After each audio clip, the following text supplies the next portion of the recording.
चाहिए।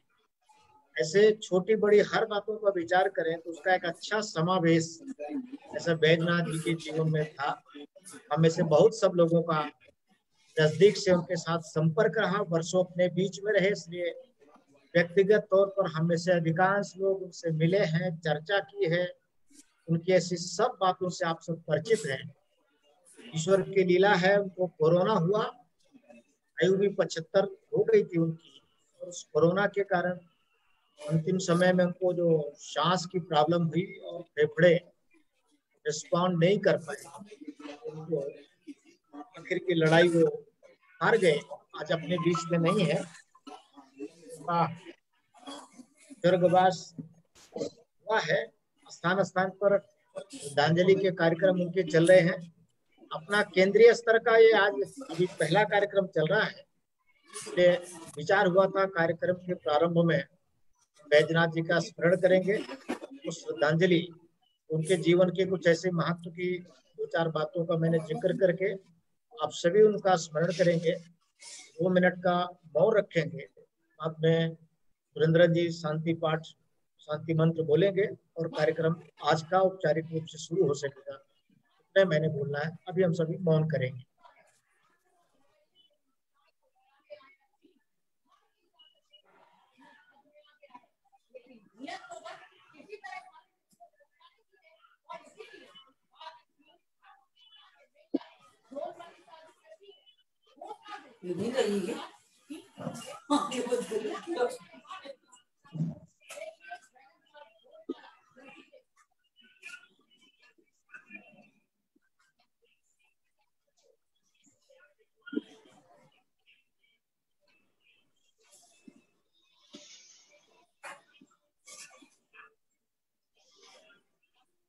पूर्णात् पूर्णमुदच्यते पूर्णस्य पूर्णमादाय पूर्णमेवावशिष्यते।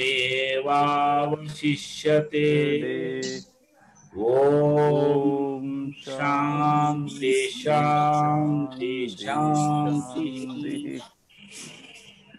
मैं अभी श्रीमान ब्रजेश उपाध्याय जी को इस आज का ये कार्यक्रम के बारे में प्रस्ताव करते मुख्य अतिथि को परिचय करने के लिए अनुरोध करते हैं। बंधुओं, जैसा हम सभी को विदित है, यह दत्तोपंत जी का जन्म शताब्दी वर्ष चल रहा है। हम सभी ने इस जन्म शताब्दी वर्ष के निमित्त बहुत सारे कार्यक्रमों का विचार किया था, किंतु कोरोना का जो प्रसंग आया देश के सामने, तो उसमें फिजिकल रूप से अपने जो बहुत सारे कार्यक्रम हम सब ने सोचे थे, विचार किए थे, वो सब कार्यक्रम उस रूप में आगे नहीं बढ़ सके हैं। तो वर्चुअली क्या क्या किया जा सकता है, ऐसा विचार करते हुए, वैसे अलग अलग प्रांतों में अलग अलग जगहों पर वर्चुअली बाकी के भी कुछ कार्यक्रम हुए हैं, किंतु अभी केंद्रीय योजना में तय हुआ है कि हम ये पूरा सप्ताह ऐसे कुछ प्रमुख विषय जिनका दत्तोपंत जी के विचार का जो केंद्र था, ऐसे उनके केंद्रीय वैचारिक विषयों में से जो प्रमुख विषय रहे चिंतन के, मनन के, और आज उनके इस जन्म शताब्दी के काल में, इस समय, इस सारी परिस्थिति में उन विषयों की प्रासंगिकता, उन विषयों को आज के संदर्भ में समझा कैसे जाना, अंग्रेजी में जिसको बोल सकते हैं कि भाई उसको डिकोडिंग कैसे करना, ऐसा सब विचार करते हुए केंद्रीय अपनी टीम ने सोचा ऐसे कुछ विषयों पर हम एक व्याख्यान माला भाषण सीरीज इस जन्म शताब्दी के अवसर पर रखेंगे। उसी सीरीज में आज अपना पहला भाषण का जो सीरीज है वो रखी गई है। आज वर्षों बाद हम सभी ने अभी अखबारों के माध्यम से, मीडिया के माध्यम से जो जानकारी मिली है कि वही बहुत सारे प्रश्न जिनको लेकर के हम सोचते थे कि देश में एक परिवर्तन आना चाहिए, एक पैराडाइम शिफ्ट आनी चाहिए, एक आधारभूत बदल आनी चाहिए सोच में, विचार में, ढांचा में, ऐसे सब विषयों में। और ऐसे सारे परिवर्तनों में एक बड़ा आधार होता है जो शिक्षा का, शिक्षा नीति का। और हम सब जानते हैं, शायद हम विद्यार्थी रहे हैं तब से लेकर अब तक, शिक्षा में एक मौलिक परिवर्तन आए, शिक्षा में व्यवसायिक शिक्षा को प्रोत्साहन मिले, ऐसे सब विषयों पर विद्यार्थी काल में हम सब ने जिसने भी विद्यार्थी संगठनों में काम किया है या समय समय पर ऐसे विषयों को जब स्पर्श किया, हमको ध्यान में आया होगा। तो हमारी व्यवसायिक शिक्षा को प्रोत्साहन मिले देश में, ऐसे विषय बड़ी प्रमुखता के साथ उठाए जाते रहे। तो अभी हाल के दिनों में सरकार ने एक नई शैक्षिक नीति का, एक शिक्षा का नया सारा प्रारूप देश के सामने लाए हैं, और उसमें उसका बहुत सारा आयाम, बहुत सारे भाग हैं। किंतु जो एक अच्छा विषय है कि व्यवसायिक शिक्षा, वोकेशनल एजुकेशन, इसको बहुत प्रोमिनेंस के साथ इस शिक्षा नीति में स्थान मिला है। ये सब क्या है, कैसा हो सकता है, इस विषय की हमारे अपने ऐसे प्रमुख कार्यकर्ताओं को कुछ विषय, कुछ बिंदु इसके समझ में आए, जानकारी में आए, वो इस नाते से विचार करते हुए आज इस विषय को सम्मिलित किया गया है। तो इस विषय का प्रतिपादन हमारे सामने कर सके, इसके लिए आधिकारिक पुरुष, अथॉरिटी के नाते जो इस विषय को अपने सम्मुख रख सके, ऐसे व्यक्ति की तलाश में हम सब लोग लगे थे। ऐसे महानुभाव कौन हो सकते हैं? तो आज सहयोग से इस विषय पर जिनका मार्गदर्शन, जिनका उद्बोधन, भाषण हम सभी को सुनने को मिलेगा, श्रीमान राज नेहरू जी। ये अभी जो देश में मैं समझता हूँ जो पहली एक स्किल यूनिवर्सिटी बनी है, हरियाणा में है, श्री विश्वकर्मा स्किल यूनिवर्सिटी। तो देश की, भारत की पहली ऐसी स्किल यूनिवर्सिटी है और दुनिया की 6वीं यूनिवर्सिटी है।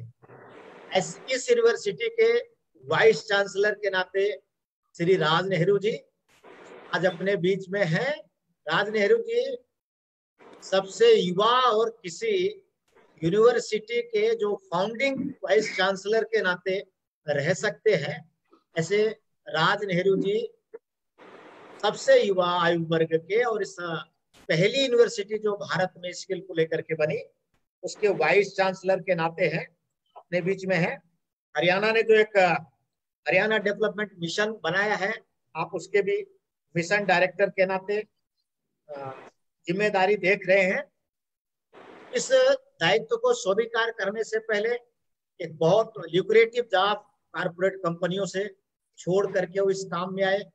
इस विषय को लेकर के उनके मन में जो भावना थी, उसको प्राथमिकता देते हुए उन्होंने देश विदेश, चीन, यूएसए, फिलीपींस, ऐसे यूरोप के कई देशों में बड़ी प्रमुखता के साथ इन विषयों पर काम करते।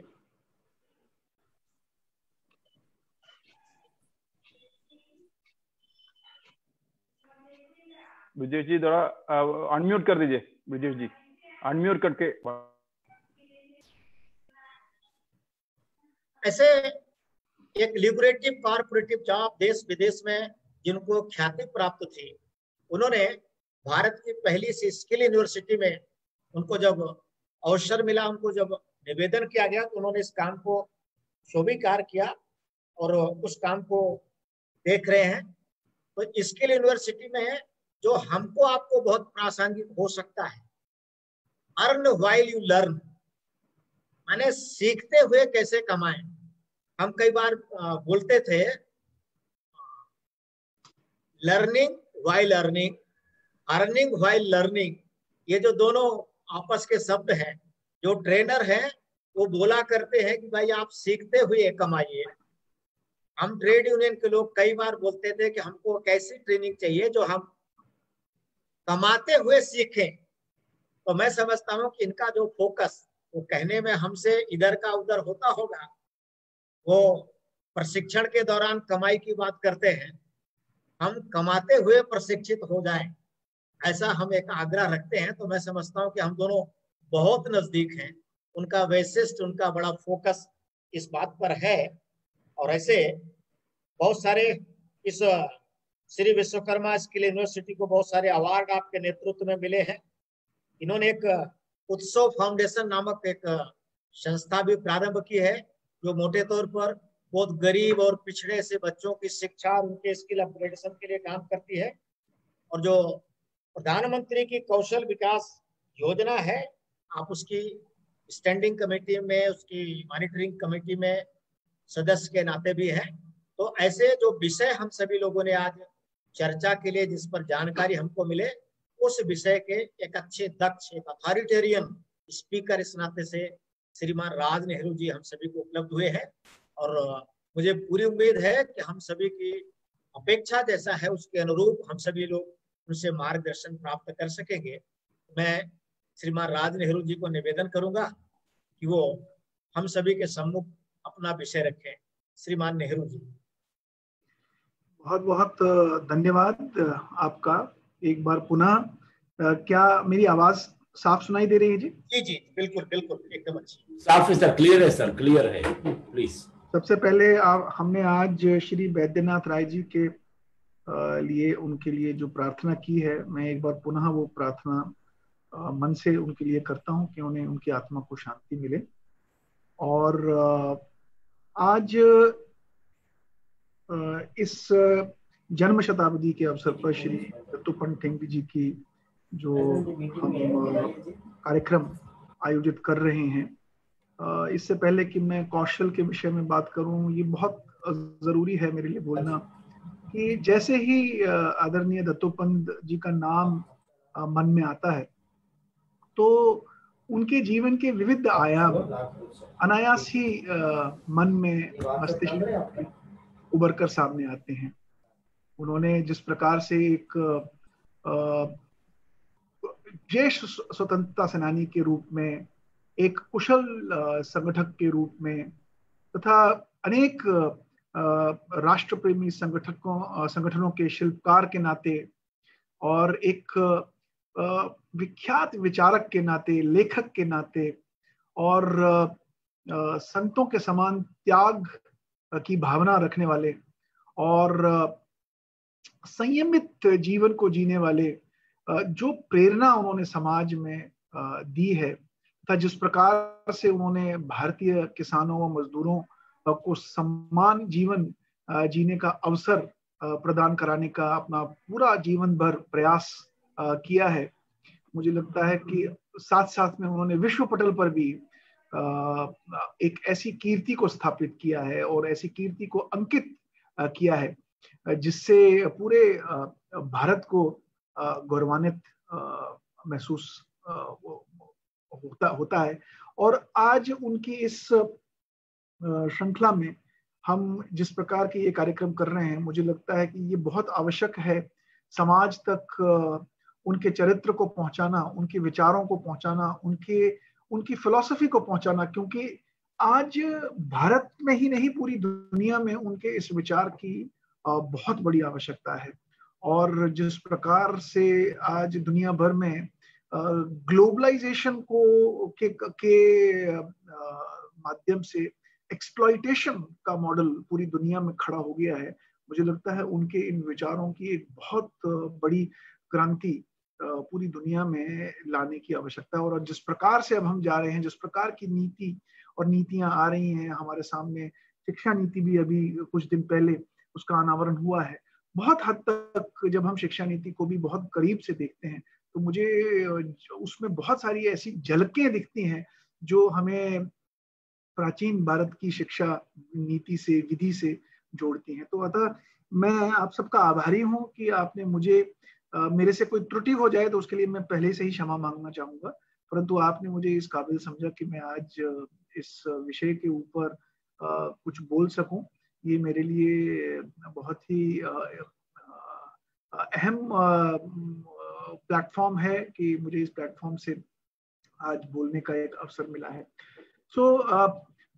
जहां तक कौशल की बात है, शिक्षा की बात है, एक बहुत जरूरी बात समझनी है कि भारत जो है यहाँ की सभ्यता और दुनिया भर की सभ्यता को जब हम आंकते हैं और दोनों में जब हम डिफरेंशिएशन देखते हैं, क्योंकि हमारी सभ्यता, भारत जब दुनिया के कंपैरिजन में हम देखते हैं बहुत डिफरेंट है। मैं दुनिया भर में घूमा हूँ और जब मैं भारत और दुनिया के बीच में कंपैरिजन देखता हूं तो यहाँ की सभ्यता में जो कुछ अहम बातें हैं जो हमारे कल्चर को, हमारी सभ्यता को बाकी सभ्यताओं से अलग बनाती है। कुछ ऐसे विचार हैं, विचारों के कारण से हम लोग बड़े भिन्न हैं। जैसे हमारे देश में सत्य है की बात करते हैं, अहिंसा की बात करते हैं, आचार की बात करते हैं, विचार की बात करते हैं, नियम, नियति, नीति की बात करते हैं, आदर सत्कार की बात करते हैं, और यूनिटी इन डाइवर्सिटी की बात करते हैं, योग की बात करते हैं, आयुर्वेद की बात करते हैं, हमारे यहाँ पे वेजिटेरियनिज्म की बात करते हैं, हमारे यहाँ पे स्पिरिचुअलिटी की बात करते हैं, और हमारे यहाँ पे प्रकृति के प्रति हमारी उदारता और कृतज्ञता की बात करते हैं। अगर आप इन चीजों के बारे में देखें, ये दुनिया भर में कहीं नहीं है। मैं जिस भी देश में गया हूं, इस प्रकार की विचार रखने वाले, इस प्रकार की सोच रखने वाले दुनिया में आपको किसी भी देश में लोग नहीं मिलेंगे, किसी भी देश में आपको इस प्रकार की सभ्यता नहीं मिलेगी। और इन्हीं कारणों से जिस प्रकार की चीजें हमारे देश में उत्पन्न हुई, उन विचारों से जिस प्रकार के मैन्युस्क्रिप्ट्स निकले, जिस प्रकार के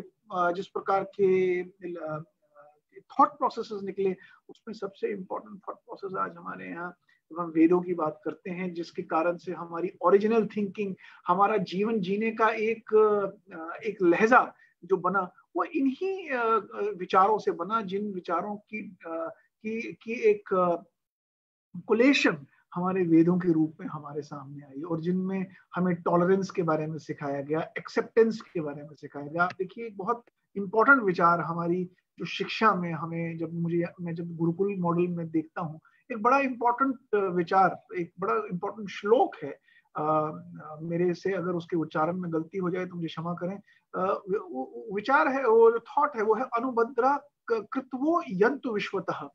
ये विचार बड़ा इंपॉर्टेंट है, क्योंकि इंग्लिश में जब हम इस विचार को जब हम पढ़ाते हैं, बोलते हैं, तो ये कहता है let the noble thoughts come from all sides. आप देखिए कितना पवित्र विचार है, अनुबद्धा कृत्वो यन्तु विश्वतः, let the noble thoughts come from all sides. यानी नोबल थॉट्स सारी दिशाओं से मुझे मिले, कोई भी ऐसी दिशा में छोड़ता नहीं हूँ जिस दिशा से मैं विचारों को अपने पास आने की इजाजत नहीं देता। इस विचार में ये भी है कि कॉन्ट्रेरियन व्यू, यानी मेरे विचार के विरुद्ध भी अगर कोई विचार है, उस विचार को भी मैं अपने पास आने की अनुमति देता हूं। अगर आप बाकी सभ्यताओं में जाएंगे और वहां आपको एक बड़ी यूनिक चीज दिखाई देगी, वहां पे let the noble thoughts come to me from all sides नहीं है, वहां पे यूनिलैटरल व्यू है कि जो मेरा विचार है वही सही है। परंतु ये भारत की ही सभ्यता ऐसी है, हमारी शिक्षा के अंदर जो प्राण फूके गए वो इसी सोच ने फूके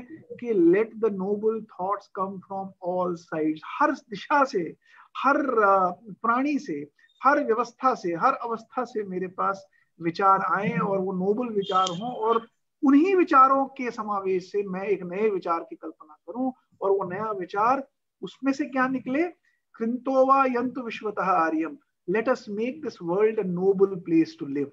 हम इस दुनिया को एक बहुत ही अच्छी और नोबल जगह बनाए, यानी आपका विचार और मेरा विचार मिलके एक नया विचार क्रिएट करे, और उस विचार में से हम एक ऐसा विचार निकालें जिससे बहुत अच्छे समाज की कल्पना करें।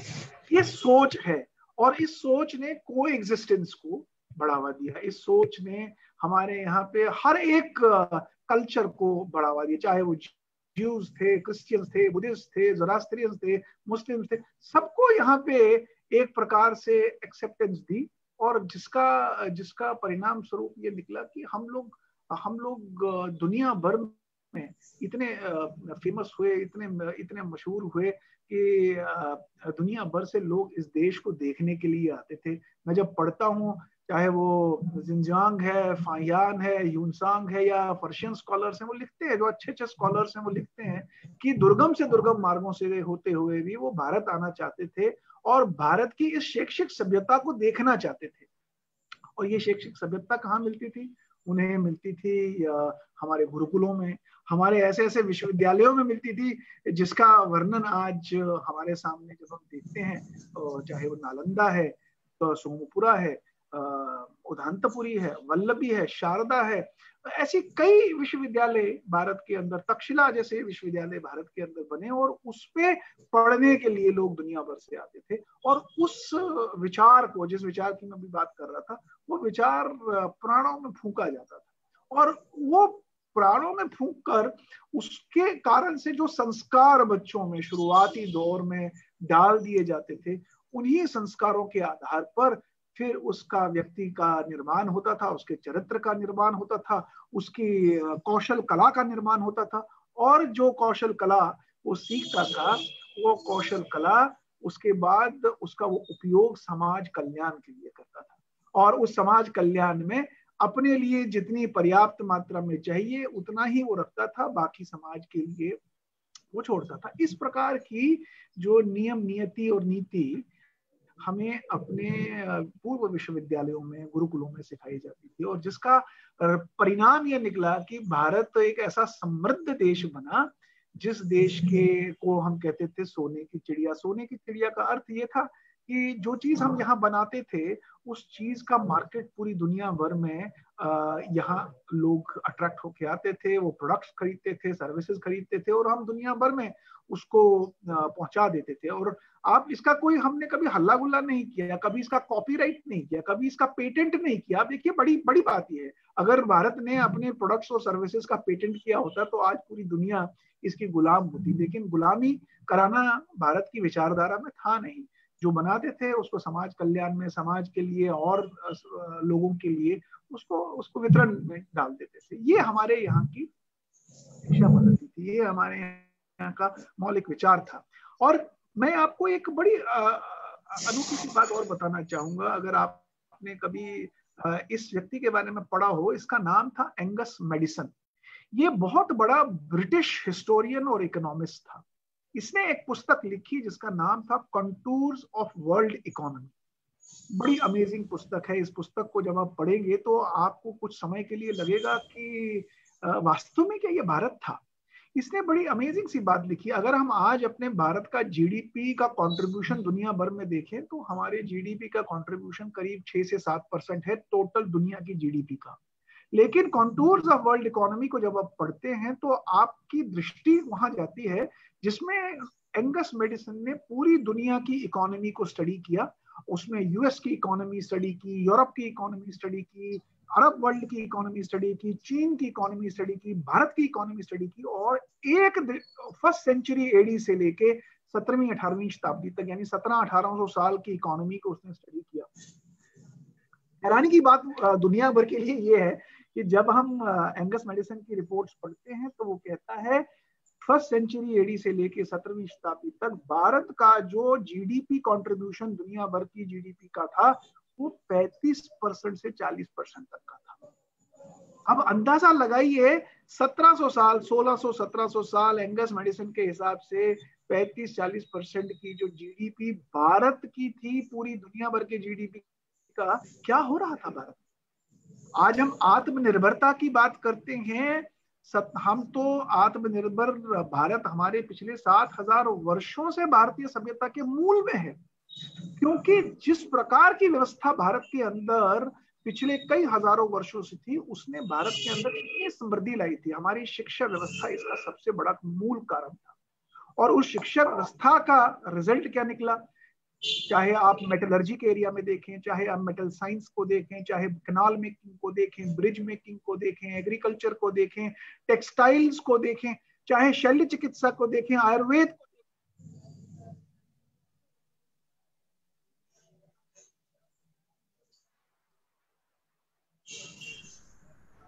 हेलो, अनम्यूट, क्या डिस्कनेक्ट हो गया क्या? नहीं, वो लगता है वो ये कनेक्ट इस ये हो गया। कौन सा है लिंक, थोड़ा ये हो।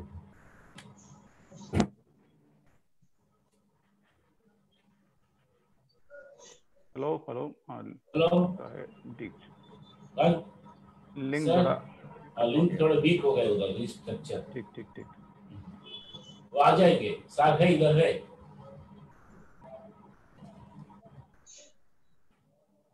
प्रोफेसर आपका वॉइस सुन नहीं रहे प्रोफेसर राज नेहरू सर, तो लाइव में है, आ जाएंगे। हेलो,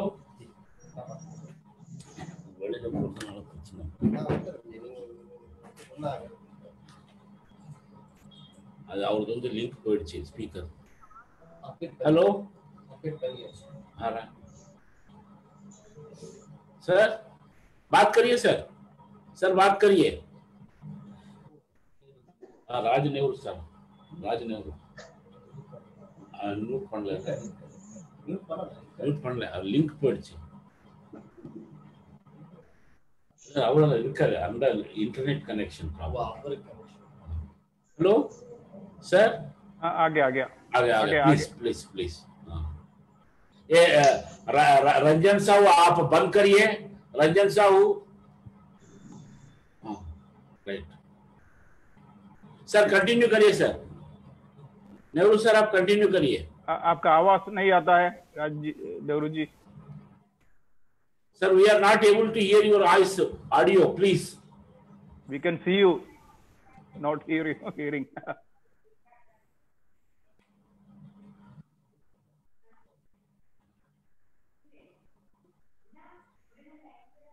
बताइए। नहीं नहीं सुनता नहीं। He is not speaking also. No. 1 minute, 1 minute. He's showing 1 minute.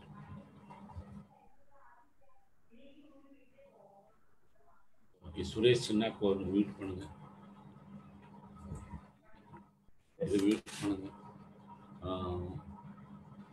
A0056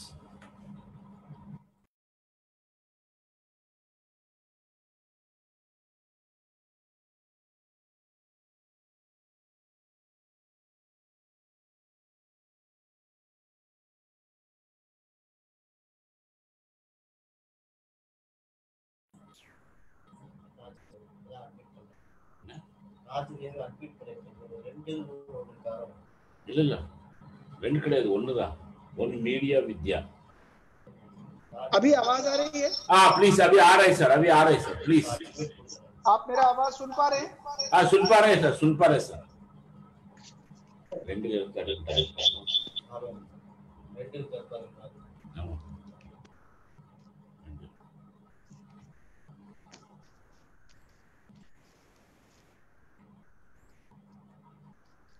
sir का सेकंड का भी हो गया। अभी आवाज? हाँ सर, आपने दो सिस्टम्स ऑन किया है सर, इसके कारण थोड़े डिस्टर्ब हो गए। अभी आवाज आ रही है? आ रहे सर, आ रहे हैं, प्लीज प्लीज। अभी प्लीज एकदम पक्का, एकदम पक्का है। क्या मेरा आवाज कब रुक गया था? मैं कहाँ पे आपको सुनाई नहीं दिया? आप एंकर यंगेस्ट मर्ज इसमें 30 जीडीपी कंट्रीब्यूशन 35% to 40% वहां रुक गए थे सर। तो अभी जो एंगस मेडिसन का जो बुक है जिसका नाम है कंटूर्स ऑफ वर्ल्ड इकोनॉमी, इसमें बड़े स्पष्ट रूप से इन्होंने दुनिया भर की जब इकोनॉमी को स्टडी किया तो भारत की इकोनॉमी को देखा। अभी आवाज आ रही है जी? आ रहे सर, आ रहे। तो इन्होंने देखा कि भारत की इकोनॉमी लगभग 35% of the total GDP of the world है, और दुनिया भर में अब आप अंदाजा लगाइए कि आज हमारी 6-7% की जीडीपी है दुनिया भर की। ऐसा भारत में क्या हो रहा था कि जिसके कारण से भारत की जीडीपी इतनी बहुत ज्यादा थी। इसका मतलब है भारत के अंदर प्रोडक्ट सर्विसेज जो हम बनाते थे उसको पूरी दुनिया में पहुंचा देते थे। परंतु सबसे बड़ी बात है कि भारत ने कभी इनको पेटेंट नहीं किया, भारत ने कभी इनका कॉपीराइट नहीं किया, क्योंकि अगर भारत इसका पेटेंट और कॉपीराइट करता तो आज दुनिया भर हमारी गुलाम होती। लेकिन भारत कभी गुलामी की सोच से कभी कोई काम करता नहीं था। जो भी काम करता था उसमें समाज कल्याण सबसे पहले उनके हमारे मन में रहता था। और इसी कारण से जो चीज हम यहाँ बनाते थे, चाहे आप शल्य चिकित्सा देखें, चाहे आयुर्वेद देखें, चाहे आप टेक्सटाइल्स देखें, चाहे आप कैनाल मेकिंग देखें, ब्रिज मेकिंग देखें, चाहे आप मेटलर्जी देखें, एस्ट्रोनॉमी देखें, एस्ट्रोलॉजी देखें, किसी भी क्षेत्र में, और मैथमेटिक्स देख लें, ऐसा कोई क्षेत्र नहीं था जहां भारत ने अपना वर्चस्व साबित नहीं किया था। और इसके कारण से दुनिया भर से लोग यहाँ आते थे और यहाँ के विश्वविद्यालयों में पढ़ते थे, पढ़ाई करके वापस अपने देश में जाके उन्हीं का अनुसरण करते थे। खैर ये एक दूसरी बात है, हम इसको मेंटेन नहीं कर पाए। हमारे यहाँ इन्वेडर्स ने एक बहुत बड़ा त्रासदी की, डिस्ट्रक्शन हमारे यहाँ बहुत हुई, और उसके बाद हम कॉलोनियल्स के चंगल में फंस गए, और कॉलोनियल्स ने अपना एक बहुत ही डेंजरस, जिसको मैं प्लान बोलता हूँ, जिससे भारत की उन्होंने रीढ़ की हड्डी तोड़ दी। जो एक नई एजुकेशन पॉलिसी जो मैकॉले साहब लेके आए थे, और जिसके कारण से भारत की जो बुनियाद थी उसने बिल्कुल खत्म कर दी, खोखला कर दिया।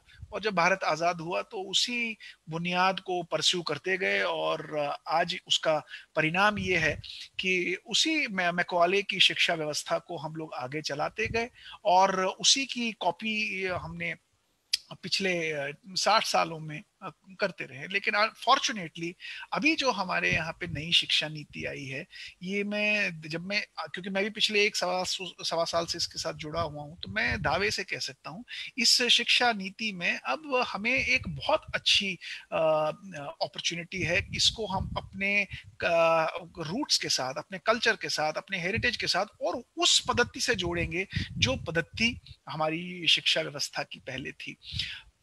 इसमें एक सबसे बड़ा जो अभी चेंजेस हमारे सामने इस नई नीति के अंतर्गत हमारे सामने दिखेंगे, वो सबसे बड़ी जो हमारे सामने जो इम्पोर्टेंट चेंजेस जो हमें दिखेंगे, वो ये दिखेंगे कि जो पहले शिक्षा नीति हमारे सामने थी, उस शिक्षा के अंतर्गत 10वीं प्लस यानी 10+2+3 का मॉडल हमारे सामने था। और 10+2 के मॉडल में जो सबसे बड़ी समस्या थी वो ये थी कि हम 10वीं तक बच्चों को एक सिंगल पेंट ब्रश से पेंट कर देते थे। यानी बच्चा जब नर्सरी में ज्वाइन कर गया तो 10वीं तक पहुंचते पहुंचते उसे बस एग्जाम देने होते थे, और उसका टारगेट ये होता था कि अपने सब्जेक्ट्स को वो पास कर दे। लेकिन अब ऐसा स्वरूप नहीं होगा। हमारी स्किल डेवलपमेंट का एक बहुत बड़ा कंपोनेंट इस शिक्षा व्यवस्था में डाला गया है, जिसको ब्रेक किया गया है। जो 10+2 था उसको अब 5+3+3+4 कर दिया गया। ये 5+3 बड़ा इंपॉर्टेंट है, क्योंकि ये फाउंडेशन और प्रिपरेटरी स्टेजेस के 5+3 है।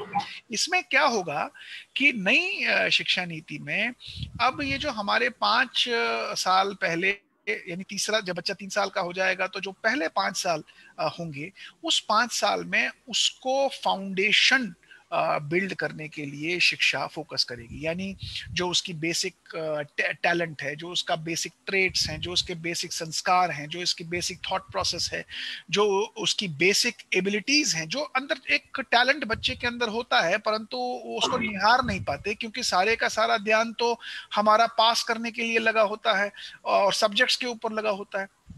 लेकिन अब ये 5+3 वाले नए मॉडल शिक्षा नीति में अब बच्चे की जो बेसिक फाउंडेशन डेवलपमेंट है और प्रिपरेशन है, उसके ऊपर ध्यान दिया जाएगा। लेकिन सबसे बड़ी चीज जो इसमें सरकार ने नई नीति में लाई है वो ये है कि स्किल डेवलपमेंट को बचपन से ही, जैसे ही बच्चा 3 साल बाद स्कूल जाना शुरू करेगा, प्री नर्सरी में और पोस्ट नर्सरी में, और जैसे ही वो क्लास 1, क्लास 2, क्लास 3 में जाएगा, उसका जो एक्सपोजर है वो बेसिक आर्ट एंड क्राफ्ट के साथ किया जाएगा।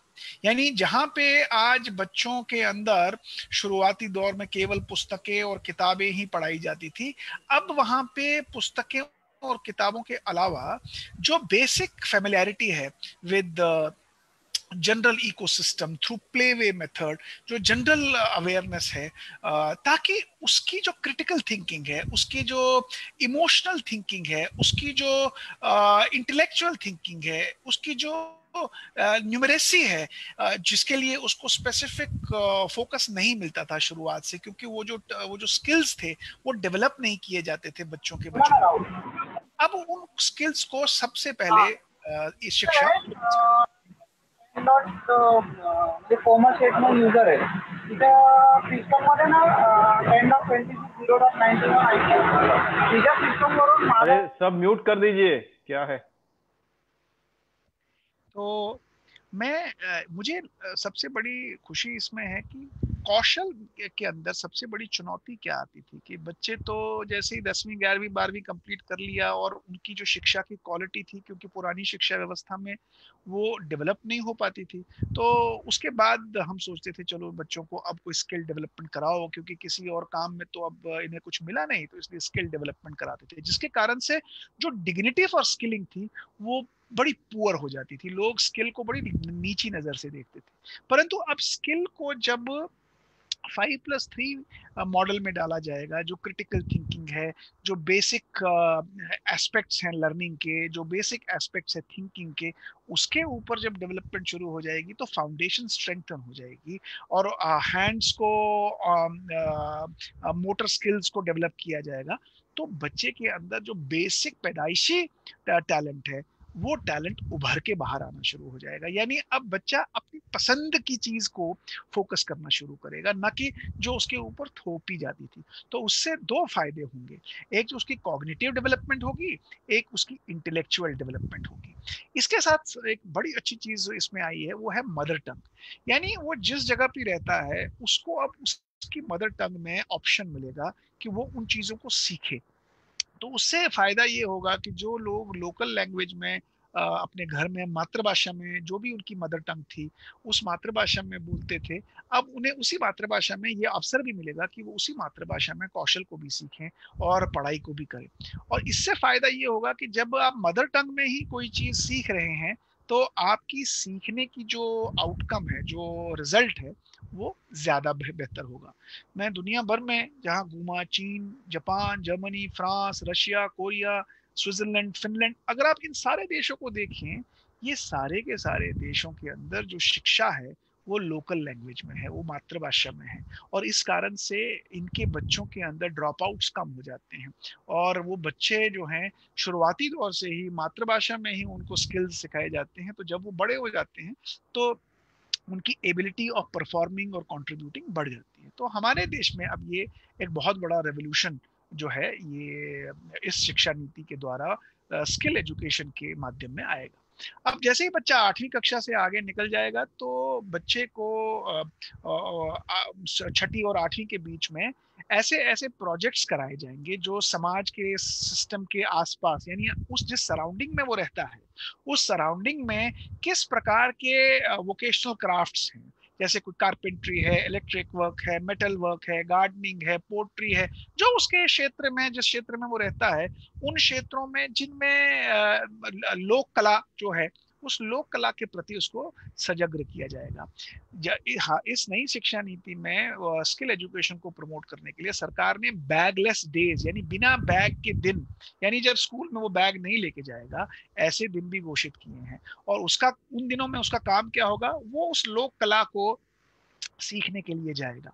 लोक कला को सीखने के लिए भी प्रावधान ये बनाया गया कि वो स्कूल से बाहर जाएगा, यानी टीचर्स के साथ उसको लोकल एरियाज में लेके जाएगा, लोकल मेंटर्स के साथ, यानी जो उस कला में निपुण हैं उन कला के मास्टर्स के साथ उन बच्चों को एसोसिएट किया जाएगा, ताकि 8वीं कक्षा तक बच्चों के अंदर लोक कलाओं के प्रति भी जागरूकता हो, कलाओं के प्रति भी रुचि उनकी बढ़े, और जैसे ही वो 8वीं कक्षा से आगे निकलते हैं 9वीं 10वीं में, तो वोकेशनल एजुकेशन के अंदर जॉब रोल्स के साथ कनेक्ट किया जाएगा। जॉब रोल्स का मतलब क्या है, मान लीजिए जैसे ही 9वीं कक्षा में आज बच्चा गया तो सबसे पहले तो हम बच्चों को 10th करते ही क्या करते हैं कि उनको आर्ट्स में, साइंस में, कॉमर्स में, इसमें डाल देते हैं, यानी उनको सेगमेंटाइज कर देते हैं। जो आर्ट्स में गया वो साइंस नहीं पढ़ सकता, जो साइंस में गया वो कॉमर्स नहीं पढ़ सकता, जो कॉमर्स में गया वो आर्ट्स नहीं पढ़ सकता।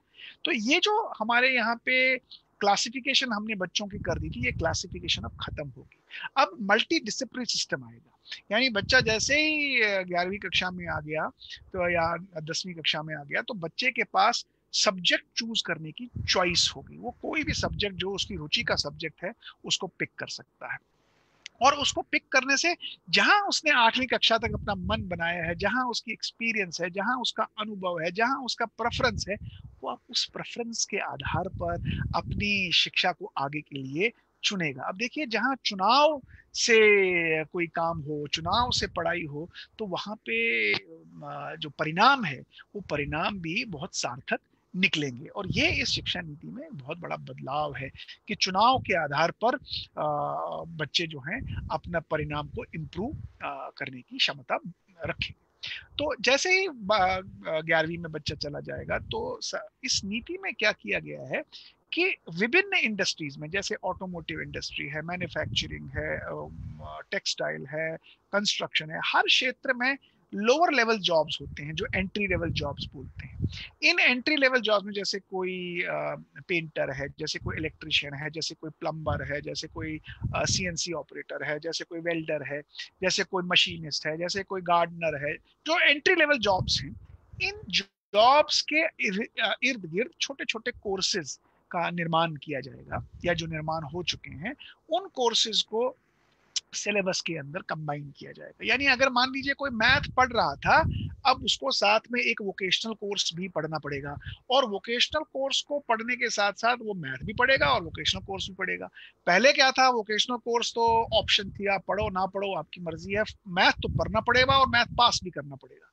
लेकिन अब क्या है, मैथ चुनाव से किया होगा, वोकेशनल कोर्स भी चुनाव से किया होगा। और सबसे मजे की बात यह है कि अब असेसमेंट भी वोकेशनल कोर्स की होगी और उसके नंबर भी जुड़ेंगे, और उन नंबर्स के आधार पर वो पास फेल जो भी आगे उसके साथ होना होगा। तो आप देखिए, बच्चा जब 12वीं कक्षा तक पहुंच जाएगा तो बच्चे के हाथ में एक हुनर भी होगा। अगर वो 12वीं कक्षा के बाद नहीं पढ़ना चाहता, उसके हाथ में एक हुनर भी होगा, और वो हुनर के आधार पर इंडस्ट्री के लिए काम करने के लिए जा सकता है। तो अब आप देखिए, इससे लाइवलीहुड भी बढ़ेगा, इससे एम्प्लॉयबिलिटी भी बढ़ेगी, क्योंकि अब 12वीं कक्षा के बाद उसे सोचना नहीं है मुझे क्या करना है। 12वीं कक्षा तक पहुंचते पहुंचते उसके हाथ में 1 या 2 हुनर तो आ ही गए होंगे। अब उसका मन है, वो आगे पढ़ना चाहता है तो वो आगे पढ़ सकता है और हुनर को आगे बढ़ा सकता है। लेकिन आगे नहीं पढ़ना चाहता, वो उसी हुनर के साथ इंडस्ट्री में जा सकता है या अपना काम कर सकता है। तो ये बड़ी इम्पोर्टेंट चेंज है हमारे इस वोकेशनल एजुकेशन के अंदर, जो सरकार ने अब इसके अंदर घोषित की है। साथ ही एक बहुत अच्छा मॉडल जो सरकार ने स्किल एजुकेशन को प्रमोट करने के लिए डाला है, वो है flexi entry and exit system. आज व्यवस्था क्या है कि अगर कोई BA करने, BSc करने, BCom करने, BTech करने के लिए आता है, जब तक वो पूरे 4 वर्ष 3 वर्ष नहीं कंप्लीट करता तो उसे ग्रेजुएट की डिग्री नहीं मिलती है। लेकिन अब इस नई व्यवस्था में आप पहले वर्ष में आएंगे अगर ग्रेजुएशन के, तो अगर आपने पहले वर्ष के बाद ही उसको छोड़ना चाहा सक्सेसफुली, आप सेकेंड ईयर में नहीं जाना चाहते, तो आपको पहले वर्ष के आधार पर ही असेसमेंट की जाएगी और उसके आधार पर ही आपको एक डिप्लोमा दिया जाएगा। दूसरे वर्ष कंप्लीट करने पे आपको एडवांस डिप्लोमा मिलेगा, तीसरा वर्ष कंप्लीट करने पे आपको ग्रेजुएशन मिलेगी। और सबसे बड़ी मजेदार बात यह है कि हर साल किसी न किसी जॉब के साथ कनेक्ट किया गया है। यानी अगर आप दूसरे साल बाद ही ग्रेजुएशन के निकल जाते हैं तो आपको अपने क्षेत्र के किसी जॉब रोल के साथ कनेक्ट किया गया। यानी हर लेवल पर ग्रेजुएट होते होते एक बच्चा किसी न किसी इंडस्ट्री के जॉब के साथ मैप होता जाएगा, ट्रेन होता जाएगा और वो एम्प्लॉयबल होता जाएगा। और इस प्रकार से इस शिक्षा को इन्होंने अंकित किया है। सबसे अच्छी चीज और इसमें ये सरकार ने इस नीति में लाई है कि 6ठी कक्षा से ही शुरुआत में कोडिंग के स्किल्स, आप दुनिया भर में देख सकते हैं आज टेक्नोलॉजी बहुत चरम सीमा पर है और टेक्नोलॉजी के आधार पर ही एक बहुत बड़ा रेवोल्यूशन भी खड़ा हो गया है। हम ये नहीं कह सकते आज अपने बच्चों को कि आपको टेक्नोलॉजी नहीं सिखाएंगे।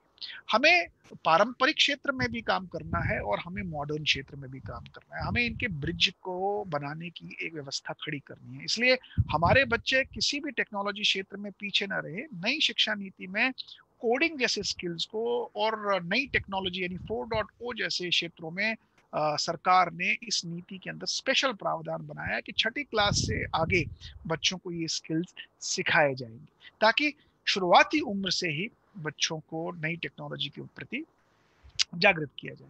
लेकिन एक बड़ी इंपॉर्टेंट बात है, क्योंकि जो फॉर्मेटिव मैंने आपको बताया 30वीं साल और 8 साल की उम्र के बीच में जो वैल्यूज, जो संस्कार हमने डाले होंगे, वो संस्कार आधारित टेक्नोलॉजी अगर वो सीखता है। आज कमी कहाँ पे है?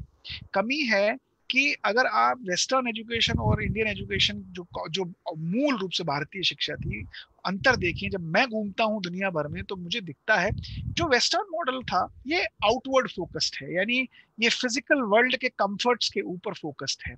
जो भारत की मूल शिक्षा थी ये इनवर्ड है, ये इंटरनल कंफर्ट्स के ऊपर फोकस्ड है। लेकिन परिणाम क्या निकला?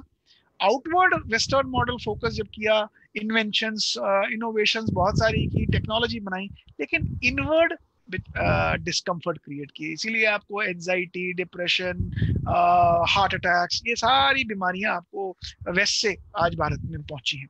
लेकिन भारत की शिक्षा पद्धति में इनवर्ड कंफर्ट्स के ऊपर ध्यान दिया जाता था, यानी पहले अपने आप को समझें, अपने आप को जानें, अपनी स्ट्रेंथ्स को समझें, मेरा और प्रकृति के बीच में रिलेशनशिप क्या है, मेरा और दूसरों के बीच में रिलेशनशिप क्या है। जब संस्कार आधारित टेक्नोलॉजी सीखी जाएगी तो मुझे लगता है कि हमारे देश से जो निकला हुआ छात्र होगा वो टेक्नोलॉजी को भी सही मायने में प्रकृति को विनाश से बचाते हुए इस्तेमाल में लाएगा। और यही उद्देश्य हमारी इस शिक्षा नीति का होना चाहिए कि जो भी कौशल हम सीखें उस कौशल से समाज के अंदर किसी प्रकार की कोई समस्या ना हो, कोई डेंजर ना हो, कोई खतरा ना हो, उसको सिखाते हुए हम आगे बढ़े।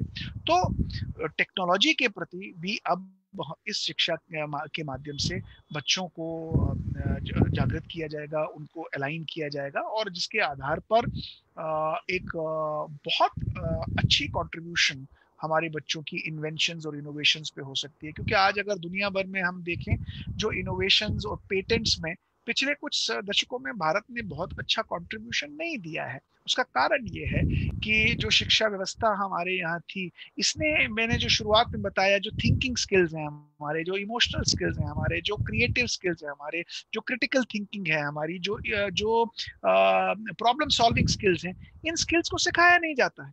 और इन स्किल्स को न सिखाने के कारण से बच्चों में रैट रेस लग जाती है, और रैट रेस लग जाने के कारण से हमारे कई बच्चे रह जाते हैं। और जो बच्चे आ जाते हैं उसमें से कुछ बच्चे तो सिर्फ कॉपी करके फिर आगे निकल जाते हैं, क्योंकि नंबर गेन करने होते हैं, और उसके कारण से इनोवेटिव माइंडसेट बनता नहीं।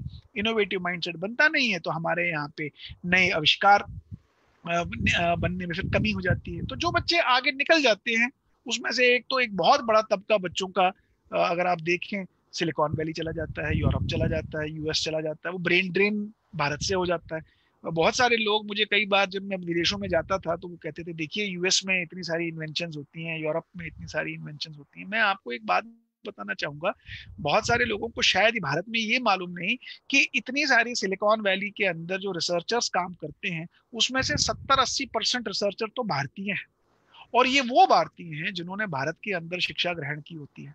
और इन्हीं भारतीयों के रिसर्च और इनोवेटिव माइंडसेट के कारण से आज ये इतनी सारी मल्टीनेशनल कंपनीज जो दुनिया में है, ये अपना वर्चस्व खड़ा कर चुकी हैं और दुनिया भर में अपने प्रोडक्ट्स की वाहवाही लूटते हैं। लेकिन कभी ये नहीं बताते कि इस वाहवाही के पीछे भारतीय माइंड भी लगे हुए होते हैं।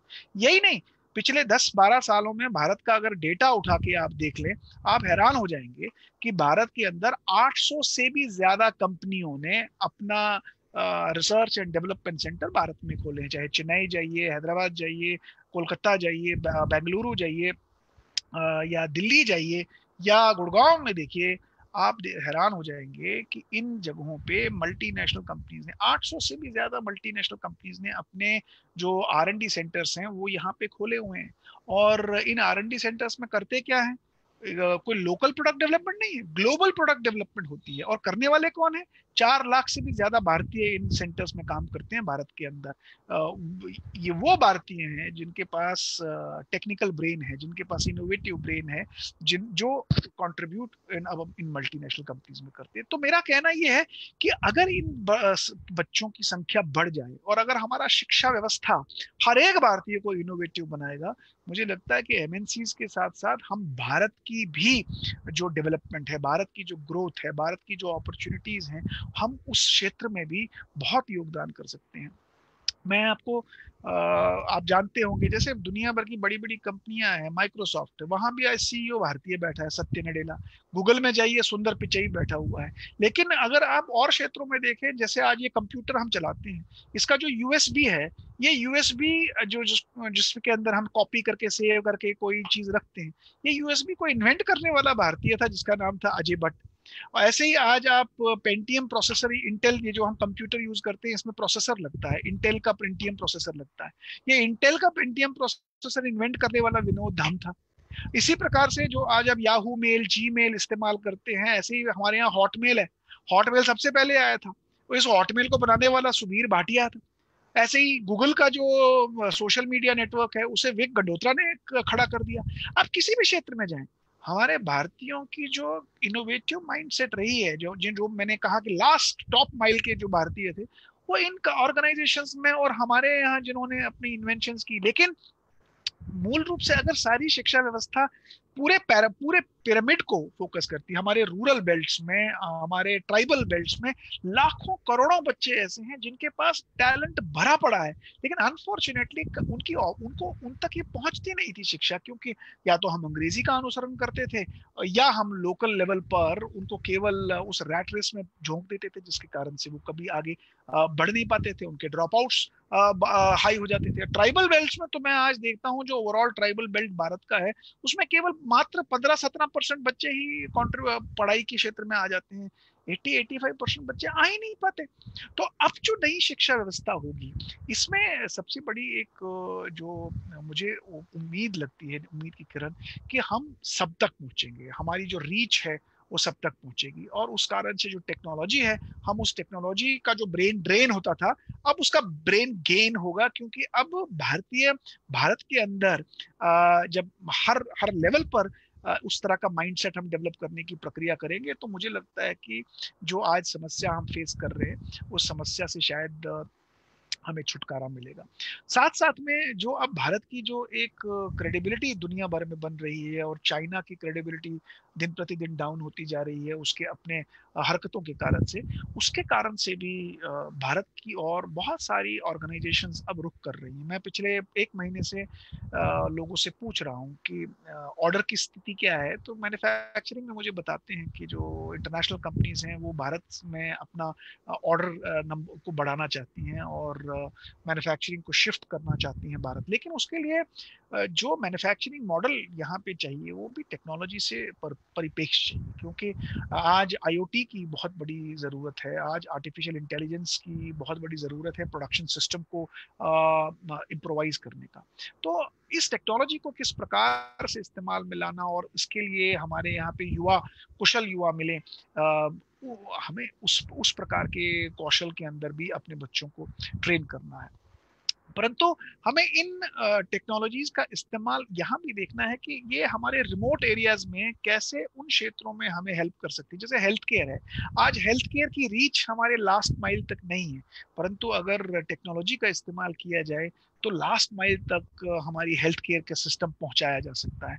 आप देखिए वाटरबोर्न डिजीजेस, पानी के कारण से कितने लोग गांव क्षेत्रों में, ट्राइबल बेल्ट्स में उनको तकलीफ पहुंचती है, लेकिन अगर हम इंटरनेट ऑफ थिंग्स को, आईओटी का इस्तेमाल करें, तो आईओटी के कारण से बहुत सारी चीज़ों का एनालिसिस करके हम लोग वाटरबोर्न डिजीज को, हेल्थ केयर को की समस्या को सुलझा सकते हैं। एग्रीकल्चर के अंदर जो आज एक बहुत बड़ी समस्या है कि एग्रीकल्चर को प्रोडक्टिव कैसे बनाया जाए, बहुत जगहों पे नई टेक्नोलॉजी का अनुसरण किया जा सकता है, और हम अपने एग्रीकल्चर के अंदर उस टेक्नोलॉजी को उस प्रकार से इस्तेमाल कर सकते हैं जिससे हमारे जो ग्रामीण क्षेत्र में जो एग्रीकल्चरिस्ट हैं उनकी प्रोडक्टिविटी, उनकी अर्निंग्स पर हेक्टेयर कैसे बढ़े, इसमें टेक्नोलॉजी का बहुत बड़ा इस्तेमाल हो सकता है। अगर बचपन से ही बच्चों को ओरिएंट किया जाए इन चीज़ों के प्रति, तो मुझे लगता है कि आने वाले दिनों में ये हमारे देश में एक बहुत बड़ा रेवोल्यूशन ला सकता है, क्योंकि हमारे यहाँ हर क्षेत्र में अपॉर्चुनिटीज हैं। हम डेवलपिंग नेशन हैं और उसमें हर क्षेत्र में हमारे पास बहुत सारी अपॉर्चुनिटीज हैं जिसको हम मटेरियलाइज कर सकते हैं। मैं कोरोना के काल में मैं बड़ा हैरान हो गया था कि जो लोगों ने कहा कि हमारे पास तो अब स्टार्टअप्स नहीं शुरू हो सकते, एंटरप्राइजेस नहीं शुरू हो सकते, परंतु मैं जब डेटा देख रहा था तो मुझे बड़ा खुशी हुई कि हमारे यहाँ के बहुत सारे स्टार्टअप्स ने इस कोरोना काल में ही लगभग 1.23 बिलियन यूएस डॉलर्स की जो फंडिंग रेज की है। बहुत सारे जो हमारे फंड रेजर्स हैं स्टार्टअप्स के लिए, भारत के अंदर जो ऑर्गेनाइजेशन हैं, उन्होंने अपने लिए बहुत सारा स्टार्टअप्स के लिए फंड्स को रेज किया है थ्रू वेरियस ऑर्गेनाइजेशंस। तो ये एक बड़ी अच्छी बात है कि उनके प्रोडक्ट्स, उनके माइंडसेट और उनकी टेक्नोलॉजी और उनके थॉट प्रोसेस को रिकॉग्नाइज किया और उसमें इन्वेस्टमेंट्स आई। यही नहीं, मैं एक प्रोजेक्ट देख रहा था जो भारत में अभी हमारी आदिवासी महिलाओं ने किया है छत्तीसगढ़ में। और आप जानते होंगे कि वहाँ छत्तीसगढ़ में और मध्य प्रदेश में वो एक हर्ब है जिसका नाम है महुआ। वो महुआ को ब्रू करते हैं, उससे वो कुछ बनाते हैं, वो अल्कोहलिक टाइप कुछ होता है। लेकिन उस महुआ को मैंने देखा कि अभी उसके ऊपर आदिवासी महिलाओं का एक छोटा समूह बना हुआ है और अब उन्होंने अभी कोरोना पीरियड में उसको मधुकम के नाम से अभी एक ब्रांड को रजिस्टर किया है। और ये हैंड सैनिटाइजर, यानी वही अल्कोहल जो इस महुआ से निकलता था, अब उसको उन्होंने डाइवर्ट करना शुरू कर दिया है हैंड सैनिटाइजर्स की ओर।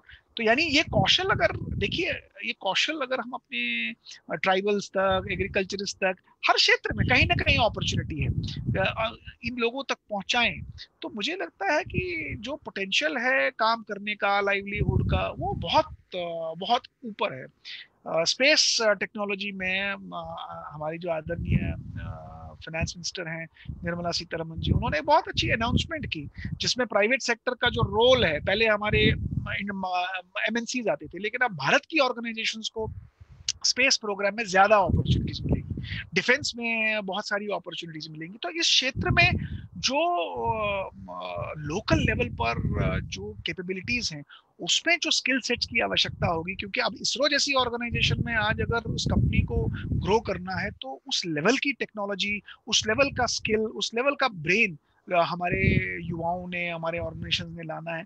मैं अभी एक ऑर्गेनाइजेशन का नाम देख रहा था जिसका नाम बेलेट्रिक्स एरोस्पेस है। ये अभी जो ये आत्मनिर्भर भारत अभियान के अंतर्गत भी इन्होंने अभी एक बेंगलुरु में एक स्टार्टअप बनाया था। तो अब ये अपने इसरो के साथ और अपने एक एविएशन सेक्टर के साथ ये काम कर रही हैं कि कैसे सैटेलाइट जो हम ऊपर भेजते हैं उसके पेलोड के ऊपर कैसे काम किया जाए। तो ये नई टेक्नोलॉजी जो है, इन्होंने अभी उसके ऊपर काम करना शुरू किया है। अब ये देखिए, ये एरियाज हैं जहां पे आज हमारे पास अपॉर्चुनिटीज हैं। रिन्यूएबल सेक्टर में हमारे पास, रिन्यूएबल एनर्जी में हमारे पास बहुत सारी अपॉर्चुनिटीज हैं, क्योंकि हमारे देश में समस्याएं बहुत हैं। तो लोग कहते हैं तो यहाँ तो प्रॉब्लम्स हैं, जहाँ प्रॉब्लम्स हैं वहीं तो अपॉर्चुनिटीज हैं। और उन प्रॉब्लम्स के अंदर अगर हम देखें किस प्रकार के कौशल, किस प्रकार के स्किल की जरूरत है, चाहे वो सोलर टेक्नोलॉजी है, वाटर टेक्नोलॉजी है, रिन्यूएबल एनर्जी है, मुझे लगता है हर एक क्षेत्र में technology based improvement, technology based products, technology based services को लाना हमारे पास एक बहुत अच्छा अवसर है। परंतु साथ में जो ट्रेडिशनल पद्धतियां हैं, उन पद्धतियों को भी हमें रिन्यू करने की आवश्यकता है।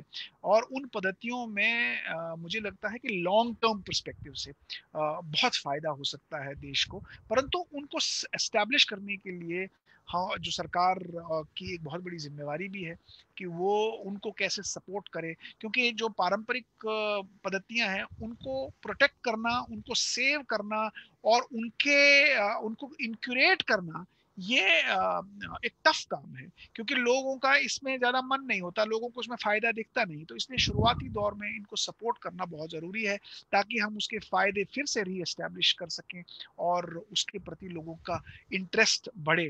तो उन क्षेत्रों में भी हमें कौशल प्रदान करने की आवश्यकता है। मुझे लगता है कि कुल मिलाकर के हमारे पास जो अब आने वाले दिनों में जो अपॉर्चुनिटीज हैं, इन अपॉर्चुनिटीज में पारंपरिक क्षेत्र और मॉडर्न क्षेत्र दोनों में मुझे लगता है भारत के अंदर जो कौशल के प्रति अब जो ये इंटीग्रेटेड मॉडल में शिक्षा आएगी, इससे बहुत ज़्यादा बल मिलेगा। और भारत के अंदर जो ये आज सबसे बड़ी समस्या है एम्प्लॉयबिलिटी की, सबसे लोवेस्ट है, ये बढ़ेगी।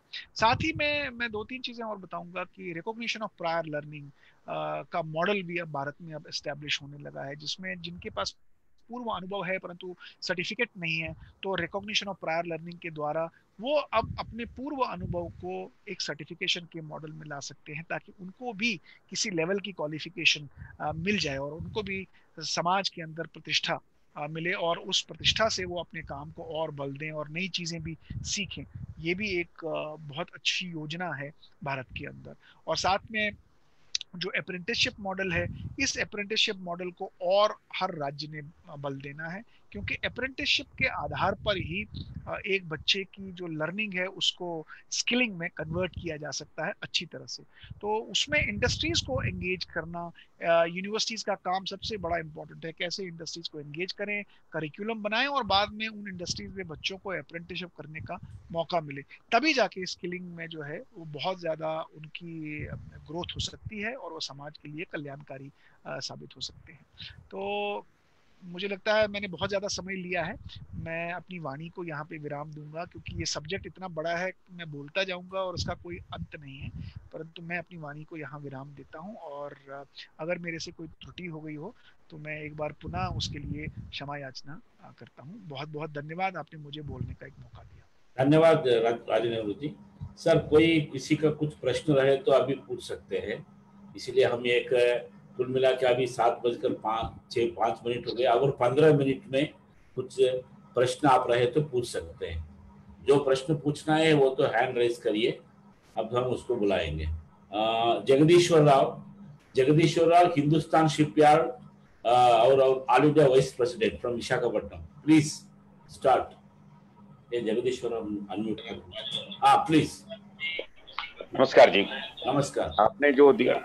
आपने जो बताया ये स्किल डेवलपमेंट नई शिक्षा नीति में बाकी लोग म्यूट कर लीजिए, बाकी लोग प्रश्न जब ठीक है, प्लीज कंटिन्यू करिए। जो सरकार ने जो नया शिक्षा नीति बनाई है और उसको स्किल डेवलपमेंट के साथ में जोड़ के लाई है, ये एक अच्छी प्रणाली है। लेकिन आगामी दिनों में जो हमको एम्प्लॉयमेंट जनरेशन मिलने वाली है, तो प्राइवेट सेक्टर हो या गवर्नमेंट सेक्टर हो, तो ये स्किल डेवलपमेंट जो आपने बताया कि शिक्षा के साथ साथ किसी ना किसी इंडस्ट्री के साथ उनको जोड़ा जाएगा, तो वहां से जो सर्टिफिकेट मिलती है वो सर्टिफिकेट को मान्यता मिले तभी जाके प्राइवेट सेक्टर वाले या गवर्नमेंट सेक्टर वाले उसको स्किल मानकर उसको एम्प्लॉयमेंट जनरेट कर सकती है। तो जो शिक्षा प्रणाली बना रहे हैं और उसमें जो स्किल डेवलपमेंट की अटैचमेंट करेंगे किसी ना किसी इंडस्ट्री के साथ, तो उस इंडस्ट्री का दिया हुआ सर्टिफिकेट को भी मान्यता मिलना चाहिए, तभी जाके हम कुछ सक्सेस हो सकते हैं। तो इस तरह की कोई कंडीशन अभी इसमें आ सकती है?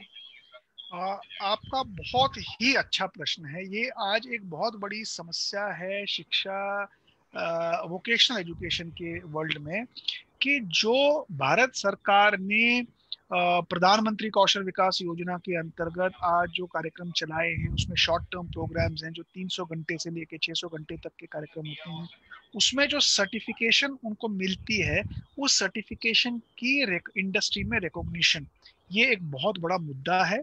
और हमने भी ये मुद्दे बहुत बार सरकार के सामने रखे हैं। इनफैक्ट मैं स्टेट गवर्नमेंट के सामने भी ये मुद्दे रख चुका हूँ कि हमें शुरुआत करनी चाहिए कि जहाँ पे बच्चों को हम हायर करते हैं, चाहे आउटसोर्सिंग में हायर करते हैं या इनसोर्सिंग में हायर करते हैं, वहां लेना चाहिए। लेकिन मैं आपको एक चीज और बताऊं, अभी इसी वोकेशनल एजुकेशन में डीवॉक, बीवॉक और एमवॉक भी हैं, जैसे बैचलर ऑफ वोकेशन और मास्टर्स ऑफ वोकेशन।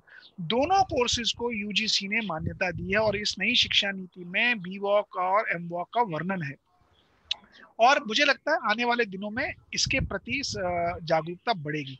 परंतु हमारे विश्वविद्यालय में मैं आपको एक खुशी की बात बताऊंगा, 2017 में मैं जब आया था, हमने इंडस्ट्री के साथ इंटीग्रेटेड मॉडल में बीवॉक प्रोग्राम को लाया, डीवॉक प्रोग्राम को लाया और एमवॉक प्रोग्राम को लाया। और 2017 का बैच जो मेरे यहाँ पहला बैच यूनिवर्सिटी में आया, जब मेरे पास कैंपस भी नहीं था, वो मैंने 6 महीना इंडस्ट्री, 6 महीना हमारे यहाँ पढ़ाई, 6 महीना फिर इंडस्ट्री, 6 महीना पढ़ाई, 6 सेमेस्टर्स का प्रोग्राम था, जिसमें 3 सेमेस्टर इंडस्ट्री, 3 सेमेस्टर क्लासरूम में। और इस साल 2020 में वो बैच कंप्लीट हो गया। आपको खुशी की बात मैं बताता हूँ, इंडस्ट्री ने उन सारे बच्चों को जॉब ऑफर की, जबकि कोरोना काल चल रहा था। उसमें कुछ बच्चे पुणे में ज्वाइन कर रहे हैं। कुछ बच्चे आज ही, अभी इस मीटिंग से पहले मैं इंडस्ट्री के साथ मीटिंग में था, तो उन्होंने हमें प्रॉमिस किया है कि अगले हफ्ते बाकी बच्चों के इंटरव्यू कराएंगे। तो मुझे लगता है ये प्रयास जो है अब सरकार ने उठाया है, इसमें सार्थकता समय के साथ आएगी। परंतु पहला आपका विषय बिल्कुल सही है, इसमें हमें और काम करने की आवश्यकता है। देश भर में इसके प्रति जागरूकता, और सरकार ने इसके प्रति कुछ नोटिफिकेशंस भी इशू करने की, मैं आपके माध्यम से भी रिक्वेस्ट करूंगा कि आप भी अपने माध्यम से, संगठन के माध्यम से इस विषय को सरकार तक पहुंचाएं कि जो स्किल क्वालिफिकेशंस आज बच्चों को मिलती है हमारे यहाँ शॉर्ट टर्म प्रोग्राम्स की, उसकी नोटिफिकेशंस भारत सरकार भी निकाले, ताकि उन बच्चों को उसके प्रति जो आकर्षण बढ़े। ठीक बात, धन्यवाद जी। मेरा प्रश्न है, एक प्रश्न है, हेलो जी, मेरा प्रश्न ये है कि अभी आपके द्वारा बताया गया कि भारत में 800 एमएनसी कंपनियां काम करती हैं, उसमें लगभग 4 लाख भारतीय काम करते हैं लोग, लेकिन अगर उसके स्थान पर क्या भारत सरकार या कोई ऐसी योजना छोटे छोटे कुटीर उद्योग और अपने भारतीय स्तर पर कंपनियों का अपने जो एम्प्लॉयमेंट ऐसे कोई आए, तो ऐसे क्या कोई सरकार या योजना प्रोत्साहन ऐसी कुछ हो सकता है क्या? आप देखिए, भारत सरकार ने बहुत सारी योजनाएं लाई भी हैं, जैसे startup India, stand up India. ऐसे ही मैं आपको कुछ योजनाएं बताता हूं। जैसे अभी भारत ने national policy on software product development एक पॉलिसी लाई है। Ministry of electronics and information technology ने एक स्टार्टअप हब का पोर्टल बनाया है, जिसके अंदर अभी 5,000 करोड़ का फंड सरकार ने ईयरमार्क किया है फॉर 12 चैंपियन सेक्टर्स। साथ ही में भारत सरकार ने एक 8,000 करोड़ के फंड से national mission for quantum technology and computing इसको खड़ा किया है। और ये कोर टेक्नोलॉजीज के एरिया है जहां पे जिनके पास क्षमता है और इस क्षेत्र में कुछ करने की इच्छा है, वहां पे वो अपनी नई एक्सप्लोरेशंस, नए चीजों को एक्सप्लोर कर सकते हैं। मिनिस्ट्री ऑफ स्किल और एंटरप्रेन्योरशिप ने एंटरप्रेन्योरशिप एरिया में छोटे छोटे उद्योग 50,000 से लेके 1 लाख, 2 लाख, 10 लाख तक के भी लगाने की बड़ी सारी सुविधाएं प्रदान की हैं। स्टेट्स ने भी बहुत सारी स्कीम्स लाई हैं। मुझे लगता है कि एक तो स्किल, एक अवेयरनेस, और उसके बाद माइंडसेट कि मुझे करना है। हमारे यहाँ मैंने देखा कुछ लोगों में जो प्रॉब्लम है, बच्चों में भी जो प्रॉब्लम है, वो ये है कि वो कुछ करने से पहले ये सोचते हैं कि बस करते ही हम सक्सेसफुल हो जाएंगे। तो कहीं पे हमें इस माइंडसेट को भी एड्रेस करने की आवश्यकता है, और मुझे लगता है ये एक शिक्षा नीति तो इसको एड्रेस करेगी, पर अभी भी हमें युवाओं, जो भी करंट युवा हैं, हमें उनकी काउंसलिंग में बहुत सारा काम करने की आवश्यकता है, उनके माइंडसेट को, कि सक्सेस एक दिन में नहीं आता।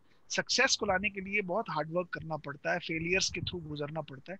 बहुत सारे युवाओं में ये एक स्किल मिसिंग है, इमोशनल स्ट्रेंथ मिसिंग है, स्टेबिलिटी मिसिंग है। अगले इंदु नायर हमारा नेशनल एग्जीक्यूटिव मेंबर है सर, टेलीफोन से रिटायर्ड है जी। प्लीज इंदु जी, आप नमस्कार जी।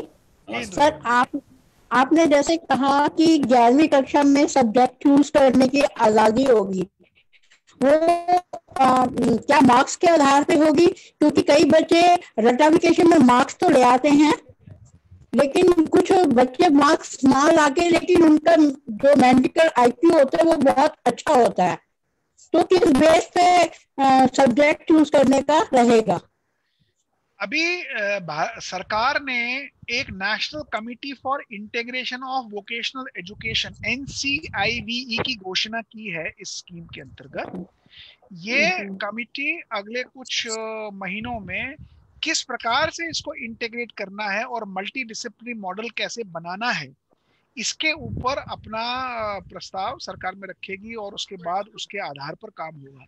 परंतु जो मैंने आपको बताया कि 5+3+3+4, इससे ये स्वरूप समझ में आता है कि बच्चे को चॉइसेस ऑटोमेटिकली आती जाएंगी। जैसे आज 11वीं में तो थोपी जाती है कि वहां एडमिशन नहीं मिला तो अब तो आप यही करोगे, लेकिन क्योंकि ये 5वीं, 8वीं और 10वीं तक बच्चों के बेसिक स्किल्स को मॉडिफाई करते हुए उनके इंटरेस्ट के आधार पर आगे बढ़ाता जाएगा, तो मुझे लगता है कि ये चॉइस बेस्ड ऑप्शन बच्चों के सामने होगा।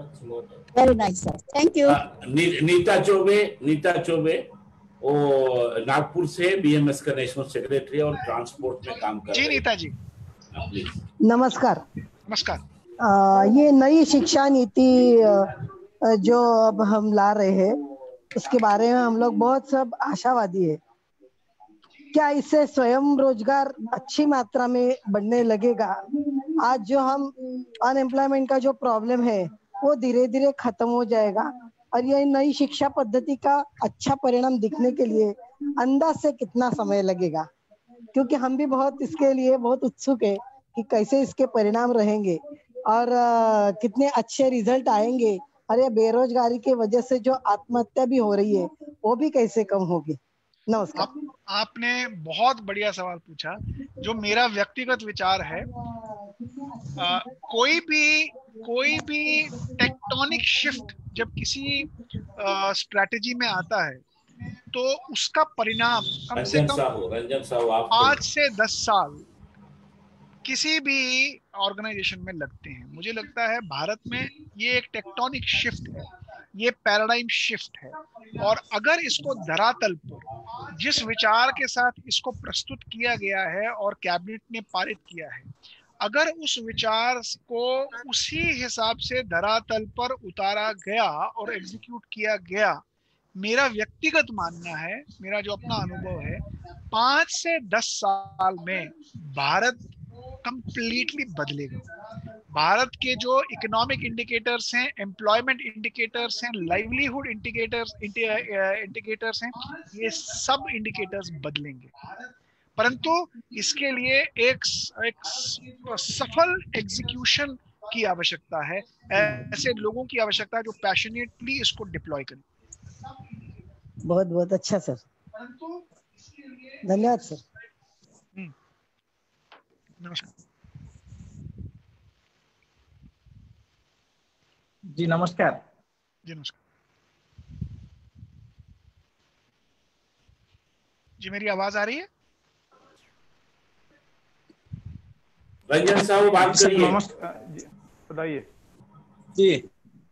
मैं पूछना चाहूँ कि जो स्किल डेवलपमेंट है इसके आधार पर जब कोई बीट कंप्लीट करने के बाद भी उसको नया कोर्स करना पड़ता है। ऐसा आज जो स्किल डेवलपमेंट का विषय है, एक लड़का क्या उसी लेवल तक उसको स्किल डेवलपमेंट दिया जाएगा कि वो कुछ काम कर सके, लेकिन आज तो बीटेक जो कर रहा है उसके बाद भी वो जाकर बेंगलोर में बाहर जाकर दूसरे कंपनी के साथ वो कोर्स कर रहा है, लेकिन हमारा उसी तरह का स्किल डेवलपमेंट होगा क्या? आपका सवाल मुझे पूरा समझ में नहीं आया, लेकिन अंत में मैंने सुना आपने कहा कि जो बीटेक बच्चे करते हैं उसके बाद वो फिर बैंगलोर में और ट्रेनिंग करते हैं तब जाके उनको जॉब मिलती है। जी जी जी, वही आपने सही कहा। ये एक समस्या है आज हमारे यहाँ पे। अगर आप हमारे यहाँ भारत का बहुत सारे रिसर्च डेटा देखें तो 60 से 70% जो इंजीनियरिंग के बच्चे हैं, हर साल 15 लाख से भी ज्यादा बच्चे ग्रेजुएट होके बाहर निकलते हैं, इंजीनियरिंग करके निकलते हैं। उसमें से 70% 80% बच्चे जो हैं वो अनएम्प्लॉयबल हैं as per employment report. Unemployable क्यों है? क्योंकि जिस प्रकार का करिकुलम उनको पढ़ाया जा रहा है, जिस प्रकार का लैब वर्क उनको कराया जा रहा है, जिस प्रकार के वर्कशॉप्स उनको लिए जा रहे हैं, जिस प्रकार की प्रैक्टिकल एक्सपीरियंस उनको इंस्टीट्यूशन में दी जा रही है, वो जब इंस्टीट्यूशन बना था तब करिकुलम बना, तब वो लैब बनी, तब वो वर्कशॉप बना।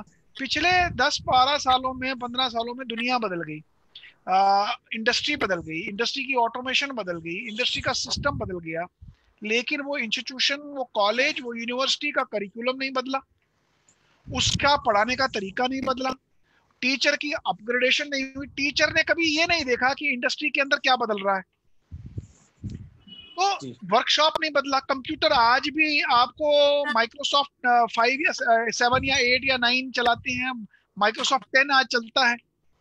तो सवाल ये है कि जब इंडस्ट्री बदली, जब ऑटोमेशन बदली, जब टेक्नोलॉजी बदली, जब काम करने के तौर तरीके बदले, जब जॉब रोल्स बदल गए, तो शिक्षा के अंदर जो शिक्षा प्रदान करने वाले थे, जो कंटेंट देने वाले थे, जो उस चेंज को एम्ब्रेस करने वाले थे, उन्होंने कोई बदलाव किया नहीं। तो स्वाभाविक रूप है कि जो बच्चा शिक्षा ग्रहण करके निकला वो केवल सर्टिफिकेट लेके निकला, उसकी सर्टिफिकेट की क्वालिफिकेशन वैल्यू इंडस्ट्री में आज है ही नहीं। इसीलिए आज बीटेक वाला लड़का डिप्लोमा या आईटीआई का जॉब कर रहा है, क्योंकि उसकी बीटेक की डिग्री और आईटीआई और डिप्लोमा के बीच में इंडस्ट्री को कोई फर्क ही नहीं दिखता। तो इसलिए इंडस्ट्री बीटेक वाले को भी वही काम देती है जो डिप्लोमा वाले को काम देती है। उसका कारण ये है कि हमारी शैक्षिक व्यवस्था में ऐसे इंस्टीट्यूट खड़े हो गए, ऐसे इंस्टीट्यूशन आ गए जिन्होंने केवल पैसा कमाना अपना मौलिक जिम्मेवारी समझी और कॉलेज बनाया, पैसा कमाया, और कभी ये ध्यान नहीं दिया कि इंडस्ट्री में क्या चल रहा है, बाहर क्या चल रहा है, बदलाव क्या है, ताकि हम भी बदलें। मुझे लगता है कि आने वाले दिनों में इसके ऊपर अंकुश लगेगा, और अगर ये चीज, मैंने फिर से कहा, अगर ये धरातल पे ठीक से उतरा, अगर ये धरातल पर उतारने के लिए कर्मठ लोगों ने काम किया, ये भारत का भाग्य बदल देगा। Thank you sir. आपने एक्चुअली ये कंटेम्पररी सिचुएशन के बारे में हमने विषय रखा है। अभी तक 5 लोगों ने भिन्न भिन्न विषय प्रश्न किया है, और कुछ लोगों को प्रश्न भी हो सकता है। मुझे क्या लगता है समय के ध्यान में रखते हुए हम थोड़ा आगे बढ़ाएंगे। तो और कोई हाथ उठाए ना, इसलिए मैं अभी अध्यक्ष जी से, कौन, राज बिहारी शर्मा जी, सर आपने और एक 5 मिनट समय दे सकते हैं हमारे लिए? जी जरूर। ठीक है कि 2 प्रश्न है, मैं 2 लोगों को बुलाता हूँ, इसके बाद में नहीं बुलाता हूँ। पहले राज बिहारी जी, बाद में नीलिमा चिमोटे। नीलिमा चिमोटे के प्रश्न के साथ में क्वेश्चन आंसर पूरा हो जाएगा। राज बिहारी जी आप बताइए संक्षिप्त में। राज बिहारी हमारा ऑल इंडिया सेक्रेटरी है, ट्रांसपोर्ट से रिटायर हो गया है, पहले जनरल सेक्रेटरी भी थे, स्टेट ट्रांसपोर्ट में काम करता था। प्लीज राज बिहारी जी। हाँ सर, नमस्कार। नमस्कार जी। सर मेरा प्रश्न ये है कि वर्तमान शिक्षा नीति या नई शिक्षा नीति जो सरकार ने घोषित की है, उसके लिए वर्तमान शिक्षा व्यवस्था में क्या परिवर्तन और कैसे परिवर्तन होंगे और कितना समय लगेगा इस परिवर्तन में?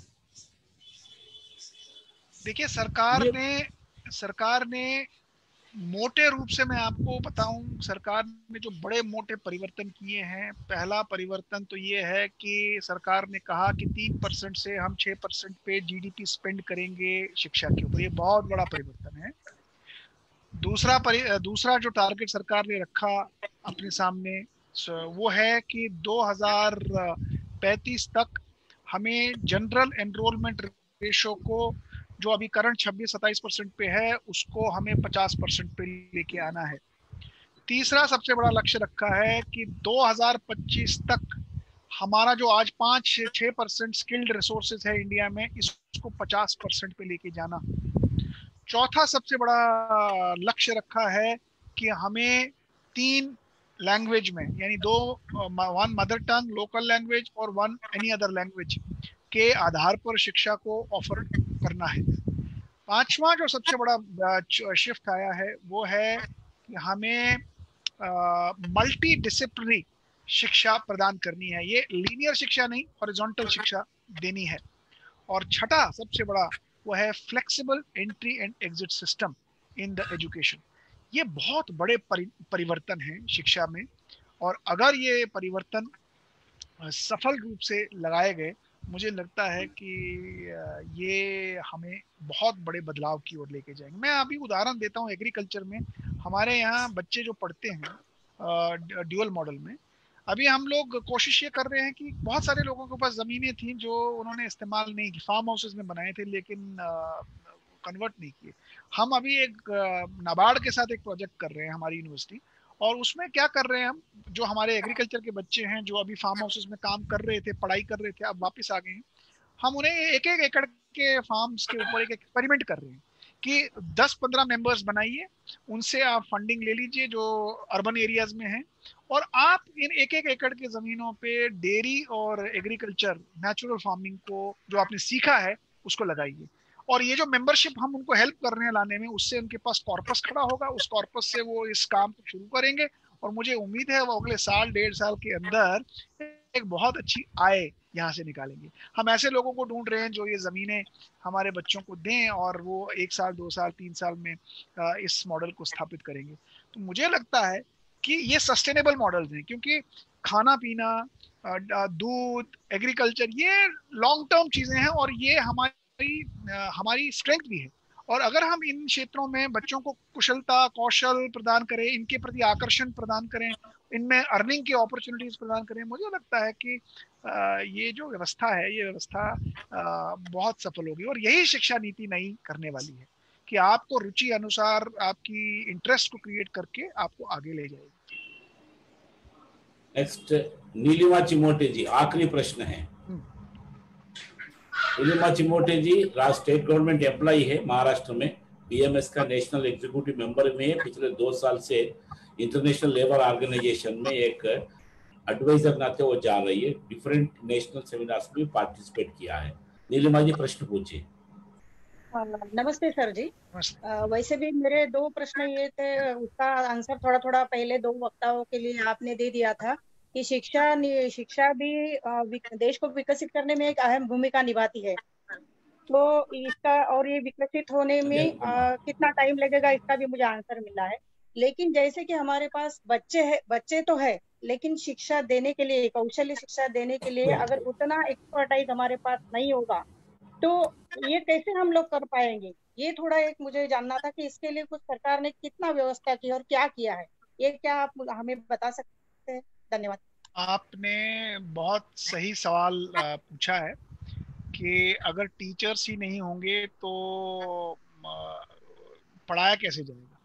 तो सरकार ने इसमें एक बहुत अहम भूमिका अभी जो इनिशिएट की है वो ये है कि एक संस्था है जो 2021 तक सरकार को खड़ी करनी है, जिसका नाम है NCFTE, national council for teacher education. इस संस्था का काम है ये क्या करेंगे, they will factor in requirements of teacher education curriculum for the vocational education. तो इस संस्था का काम है कि इस पूरे प्रोसेस, जैसे मैंने आपको कहा NCVIE ये इंटीग्रेशन को देखेगी और NCFTE ये टीचर प्रिपरेशन और डेवलपमेंट को देखेगी। इसके साथ ही सरकार ने एक और चीज की है, नेशनल टेस्टिंग एजेंसी। इसका काम है असेसमेंट्स को देखना। तो एक साइड से इंटीग्रेशन NCVIE देखेगी, एक साइड से NCFTE टीचर डेवलपमेंट को देखेगी और एक साइड से NTA असेसमेंट्स को देखेगी। तो ये ट्रायंगल जो सरकार ने बनाया है, मुझे लगता है कि ये हमें जो आपने प्रश्न पूछा उसके ऊपर बहुत सहायक रहेगी। तेलुगु पीपल सर एक और था उसमें। नहीं कितने पूछते रहते हैं। हाँ बताइए। हाँ नहीं, क्योंकि क्या है, हमारा स्टेट गवर्नमेंट का कौशल्य विकास का पॉलिसी बनाने में मैं भी थोड़ा उसमें सहभागी थी। तो उसमें उन्होंने एक ऐसा किया था, हाँ इसीलिए मुझे पूछना था कि उसमें ऐसा था कि अगर कोई बच्चा अपना, जैसे कि एक एग्जांपल देती हूँ कि कोई सोनार का बच्चा उसके फॉर्म में सुनार सीखता है, सोनार का काम जो है, तो उसको अगर उसका पेड़ी वो जो बंद हो जाता है दुकान, उसको दूसरी जगह नौकरी करना है तो वो एक्सपीरियंस का सर्टिफिकेट गवर्नमेंट देने वाली थी। तो क्या इस नीति में भी ऐसा कुछ? जी हाँ, उस नीति का नाम है recognition of prior learning, RPL। RPL के अंतर्गत जो पूर्व अनुभव है, उस अनुभव को उस जॉब रोल के अंदर एसेस करके सर्टिफिकेशन दिया जाएगा। और इसके प्रति सरकार ने डॉक्यूमेंट अपनी शिक्षा नीति में बड़े स्पष्ट रूप से RPL के बारे में वर्णन किया है। बहुत अच्छा। मुझे लगता है कि हमारा बहुत प्रश्न भी, क्योंकि सर ने एक विषय रखा है, एक तरह की भिन्न भिन्न विषयों के हमारा थॉट प्रोवोकिंग ज्यादा तरह का उनका लेक्चर था। इसलिए मैं अभी भारतीय मजदूर संघ का अखिल भारतीय अध्यक्ष श्रीमान सजी नारायण जी से मैं अनुरोध करता हूं कि उनका अध्यक्ष ही भाषण करे। सजी Narayan ji please continue. Unmute करिए। नमस्कार, आपको बहुत बहुत धन्यवाद देना चाहता हूं कि ये कौशल विकास का एक नया डायमेंशन आपने हमारे सम्मुख रखा है। कैसे अभी न्यू एजुकेशन पॉलिसी सब आने के बाद इसके बारे में बहुत चर्चा भी चल रही है, और आपने इसको भारत की प्रति हमारे जो गौरव है इससे जोड़ के आपने बताया। एंगस मेडिसिन से होकर आपने ये सारा बताया था। और एक ये एनईपी अभी एकदम एक समय पर आया है और भारत के लिए बहुत बहुत आवश्यक है, क्योंकि आपने जो बताया हमारा एजुकेशन सिस्टम का सबसे बड़ा कमियां एक अनएम्प्लॉयबल लोगों को वो प्रोड्यूस करते हैं। ये एक बहुत बड़ा कमियां है। ये हमारा मैन्युफैक्चरिंग सेक्टर में जो फेलिंग होता है, सारी चाइनीज प्रोडक्ट्स हमारा मार्केट कब्जा करके रखा है, ऐसा इसमें इस सब में हमने ये देखा है। इसलिए एक नया पीढ़ी जो एम्प्लॉयबल है और इनोवेटिव है, ऐसा लोगों को खड़ा करने में बिल्कुल ये एनईपी उसका क्षमता दिखाएंगे, ऐसा हमको लगता है। अभी हमारा मजदूर क्षेत्र में भी थोड़ा स्किल डेवलपमेंट का कुछ मुद्दा आ गया है। अभी मजदूर क्षेत्र में सबसे ज्यादा skill on the job skilling होता है, इसलिए अभी नया वेज कोर्स रूल्स आया है, उसमें भी स्किल के बारे में बहुत आया है। उसके ऊपर हम भी अभी काम कर रहे हैं। उसमें 3 तरफ की डिविजन हुआ था, अनस्किल्ड, सेमी स्किल्ड और स्किल्ड। भारतीय मजदूर संघ ने एक और जोड़ दिया, हाईली स्किल्ड, वो भी सरकार ने एक्सेप्ट कर दिया। अभी 4 डिविजन होता है इसके बारे में। वहां भी बहुत सारा समस्या खड़ा हुआ है, उसके बारे में भी आपसे चर्चा करना चाहते थे, लेकिन अभी समय के कमियां के कारण हम करता नहीं। वहां भी स्किल में भी एक तरफ की एक वेज इंसेंटिव होना चाहिए, जिसको ज्यादा स्किल है उसको ज्यादा थोड़ा वेज में थोड़ा इंसेंटिव होना चाहिए। इसलिए वो सजेशन बीएमएस ने सरकार के सम्मुख अभी रखा है। उसमें कई जगह ऐसा है 6 महीने काम करते हैं तो एक अनस्किल्ड आदमी थोड़ा सेमी स्किल्ड होता है, ऐसा कुछ कालखंड में स्किल्ड होता है, फिर हाईली स्किल्ड होता है। ये प्रोसेस हर जगह होते रहते हैं, इसलिए वहां भी होता है। लेकिन अभी ठेका मजदूर बहुत बढ़ने के कारण एक आदमी 2 साल 3 साल एक जगह काम करते हैं, दूसरे काम में जाते हैं, वो तो एक उनके लिए एकदम नया काम है। जितना स्किल उनको हुआ है वो वहां कोई फायदा नहीं। ये ऐसा एक तरफ की गिग टाइप ऑफ वर्क वो भी बढ़ते रहते हैं, भारत में भी बहुत बढ़ते हैं। ये भी एक समस्या हमारे लिए है।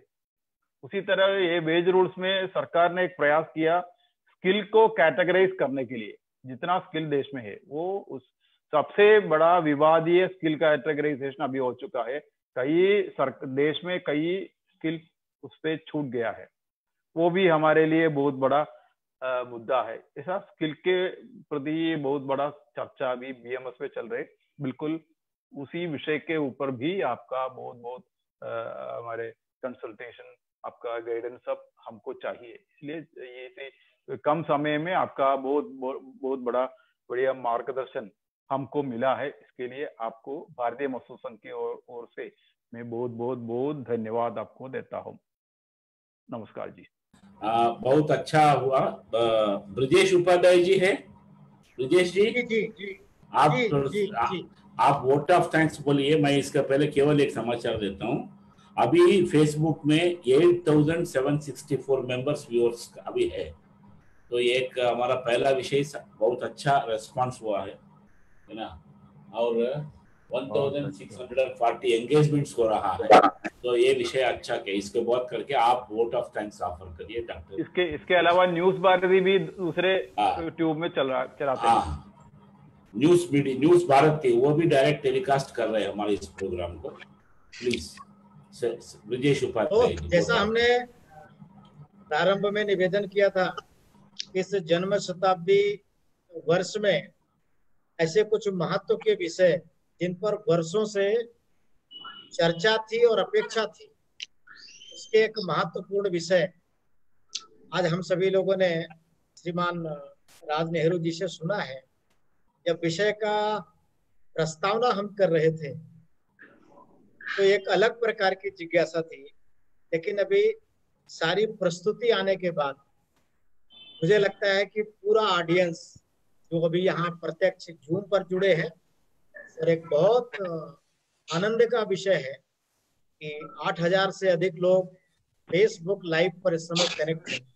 एक बहुत बड़ी ऑडियंस इसी समय, और एक नया विषय जो समाज में चर्चित है, जिसको लेकर के मिसलीडिंग भी बहुत हो रही है। श्रीमान नेहरू जी ने इस विषय को जितना अच्छा सा हम सभी के सम्मुख रखा है, मैंने प्रारंभ में कहा था is authority of the subject, and उसी के हिसाब से इन्होंने इस विषय का प्रतिपादन हम सभी के सम्मुख किया है। तो निश्चित तौर पर मैं उनका आभार व्यक्त करता हूं। हमने जितना समय उनसे मांगा था उससे ज्यादा समय लिया है, उसके लिए उनसे क्षमा चाहता हूं। और जैसा आज विषय रखा है, अभी हम उनसे बार बार समय मांगेंगे ऐसा मुझे जरूरत लग रही है, संगठन को जरूरत लग रही है। तो बार बार हम उनके पास ऐसे अपने तमाम सारे प्रश्नों के समाधान के लिए आएंगे। और वो टीचर हैं, गुरु हैं, उन्होंने ही मार्ग दिखाना है, तो हमको भी, मजदूर आंदोलन को भी मार्ग दिखाएंगे, ऐसा मुझे भरोसा भी है। हमारे सभी केंद्रीय कार्य समिति के लोग सदस्य जुड़े, और लगभग सभी ने अपने स्तर से फर्दर एक्सटेंड किया है आज के इस मैसेज को, इसलिए एक बड़ी व्यूअरशिप भी ऑडियंस के साथ जुड़ चुकी है। तो अपने सब कार्यकर्ताओं को भी मैं धन्यवाद देता हूं। सब ने जितना समय दान मांगा था उससे अधिक दिया, और मैं समझता हूं हमने नहीं रोका होता तो भी हमारे सभी के प्रश्न हैं, बचे हुए हैं, ये और लंबा चल सकता था। तो इसके लिए भी मैं सभी का हृदय से धन्यवाद करता हूं। और निश्चित तौर पर हम सब ने जो विचार किया था, आज पहला दिन था जब ये सोचा था कि कैसी लेक्चर सीरीज रखेंगे, तो ऐसी लेक्चर सीरीज क्या बनेगी, कैसा बनेगी, ऐसे तमाम सारे द्वंद्व। लेकिन आज नेहरू जी ने जैसा प्रतिपादन किया उसको देख करके हमारा कॉन्फिडेंस भी बिल्कुल आसमान पर है कि हम बाकी के जो 6-7 हमारे सब्जेक्ट हैं हम बहुत अच्छा सा ले जाएंगे।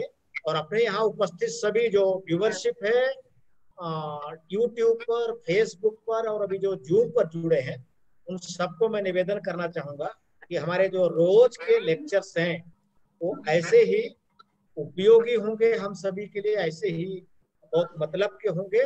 हम सभी को आने वाले समय में बहुत देर तक बहुत सारे प्रश्नों का मार्गदर्शन करेंगे, इसलिए उसका लाभ हम सभी लोग जरूर उठाएं।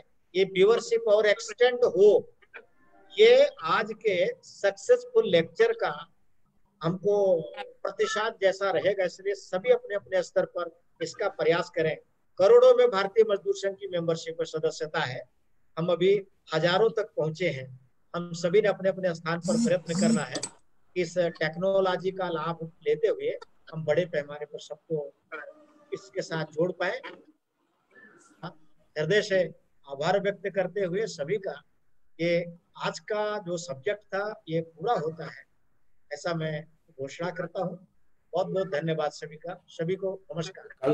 कल सेम 6 बजे हम मिलेंगे। कल का जो है लेबर लॉस के बारे में विषय रहेगा, कल 6 बजे मिलेंगे। यही आप सबका धन्यवाद। भारत माता की जय। धन्यवाद राजनगर। जय सर, जय सर। धन्यवाद सर, धन्यवाद। Thank you very much. Thank you sir, thank you sir, thank you. अच्छा हुआ, was so effective. Thank you sir, thank you. Effective means useful, not effective, useful. धन्यवाद सभी को। बहुत अच्छा हो गया। ये अनम्यूट कर देगा अल्लाह का अनम्यूट कर। ठीक है, अभी अच्छा हो गया। आप लोग करिए, अभी अनम्यूट करता है सब लोगों के लिए। 2-3 मिनट के लिए ओपन सेशन है, आप बात करते रहिए। ठीक है, तो कल मिलेंगे। कल भी प्रश्न के लिए आप लोगों को तैयार करके रखिए। जी, आज का विषय बहुत ही प्रभावशाली रहा, बहुत अच्छा विषय। धन्यवाद सर। कंटेम्पोररी विषय, इसलिए एक निवेदन करूंगा। हाँ, बताइए। हम में से जिसने सुना है अपनी समझ के आधार पर सब लोग इस पर एक नोट बनाए। हाँ जी। मैंने क्या understand, as per my understanding क्या था कंटेंट ये, तो फ्यूचर में उसमें कुछ करेक्शंस होगी तो हम सब लोग कर पाएंगे। ये आने वाले समय में बहुत डिबेटेबल टॉपिक होगा। लेफ्टिस्ट लोग इसके खिलाफ बात कर रहे हैं, ये फील्ड में भी चर्चा में आ जाएगा। और कल जो लेबर लॉ के बारे में नहीं, सब नोटबुक लाकर खड़े हो सकते हैं, बैठ के नोट लिख भी सकते हैं। गीता साहब कुछ बोलना चाहते हैं? होंगे और नोट लीजिए, कल से भी जो लोग सीरीज में ज्वाइन करते हैं, they all should come with the pen and notebook. ऐसे भाषण कथा सुनने के लिए नहीं, these are very informative sessions. Gita Tai note करना, समझने के लिए करना है। गीता ताई कुछ बोलना चाहते हैं? गीता ताई जो कुछ कह रही है। विषय बहुत अच्छा हुआ, हमको बहुत सारा ज्ञान मिला है। अभी कैसा करना है ये सोच रहे हैं। ठीक है, करिए। ठीक, नमस्कार सबको, नमस्कार। नमस्कार नमस्कार नमस्कार। सत्र समाप्त। नमस्कार सबका, नमस्कार सबका, नमस्ते नमस्ते सर। वंदे मातरम। एक निवेदन है।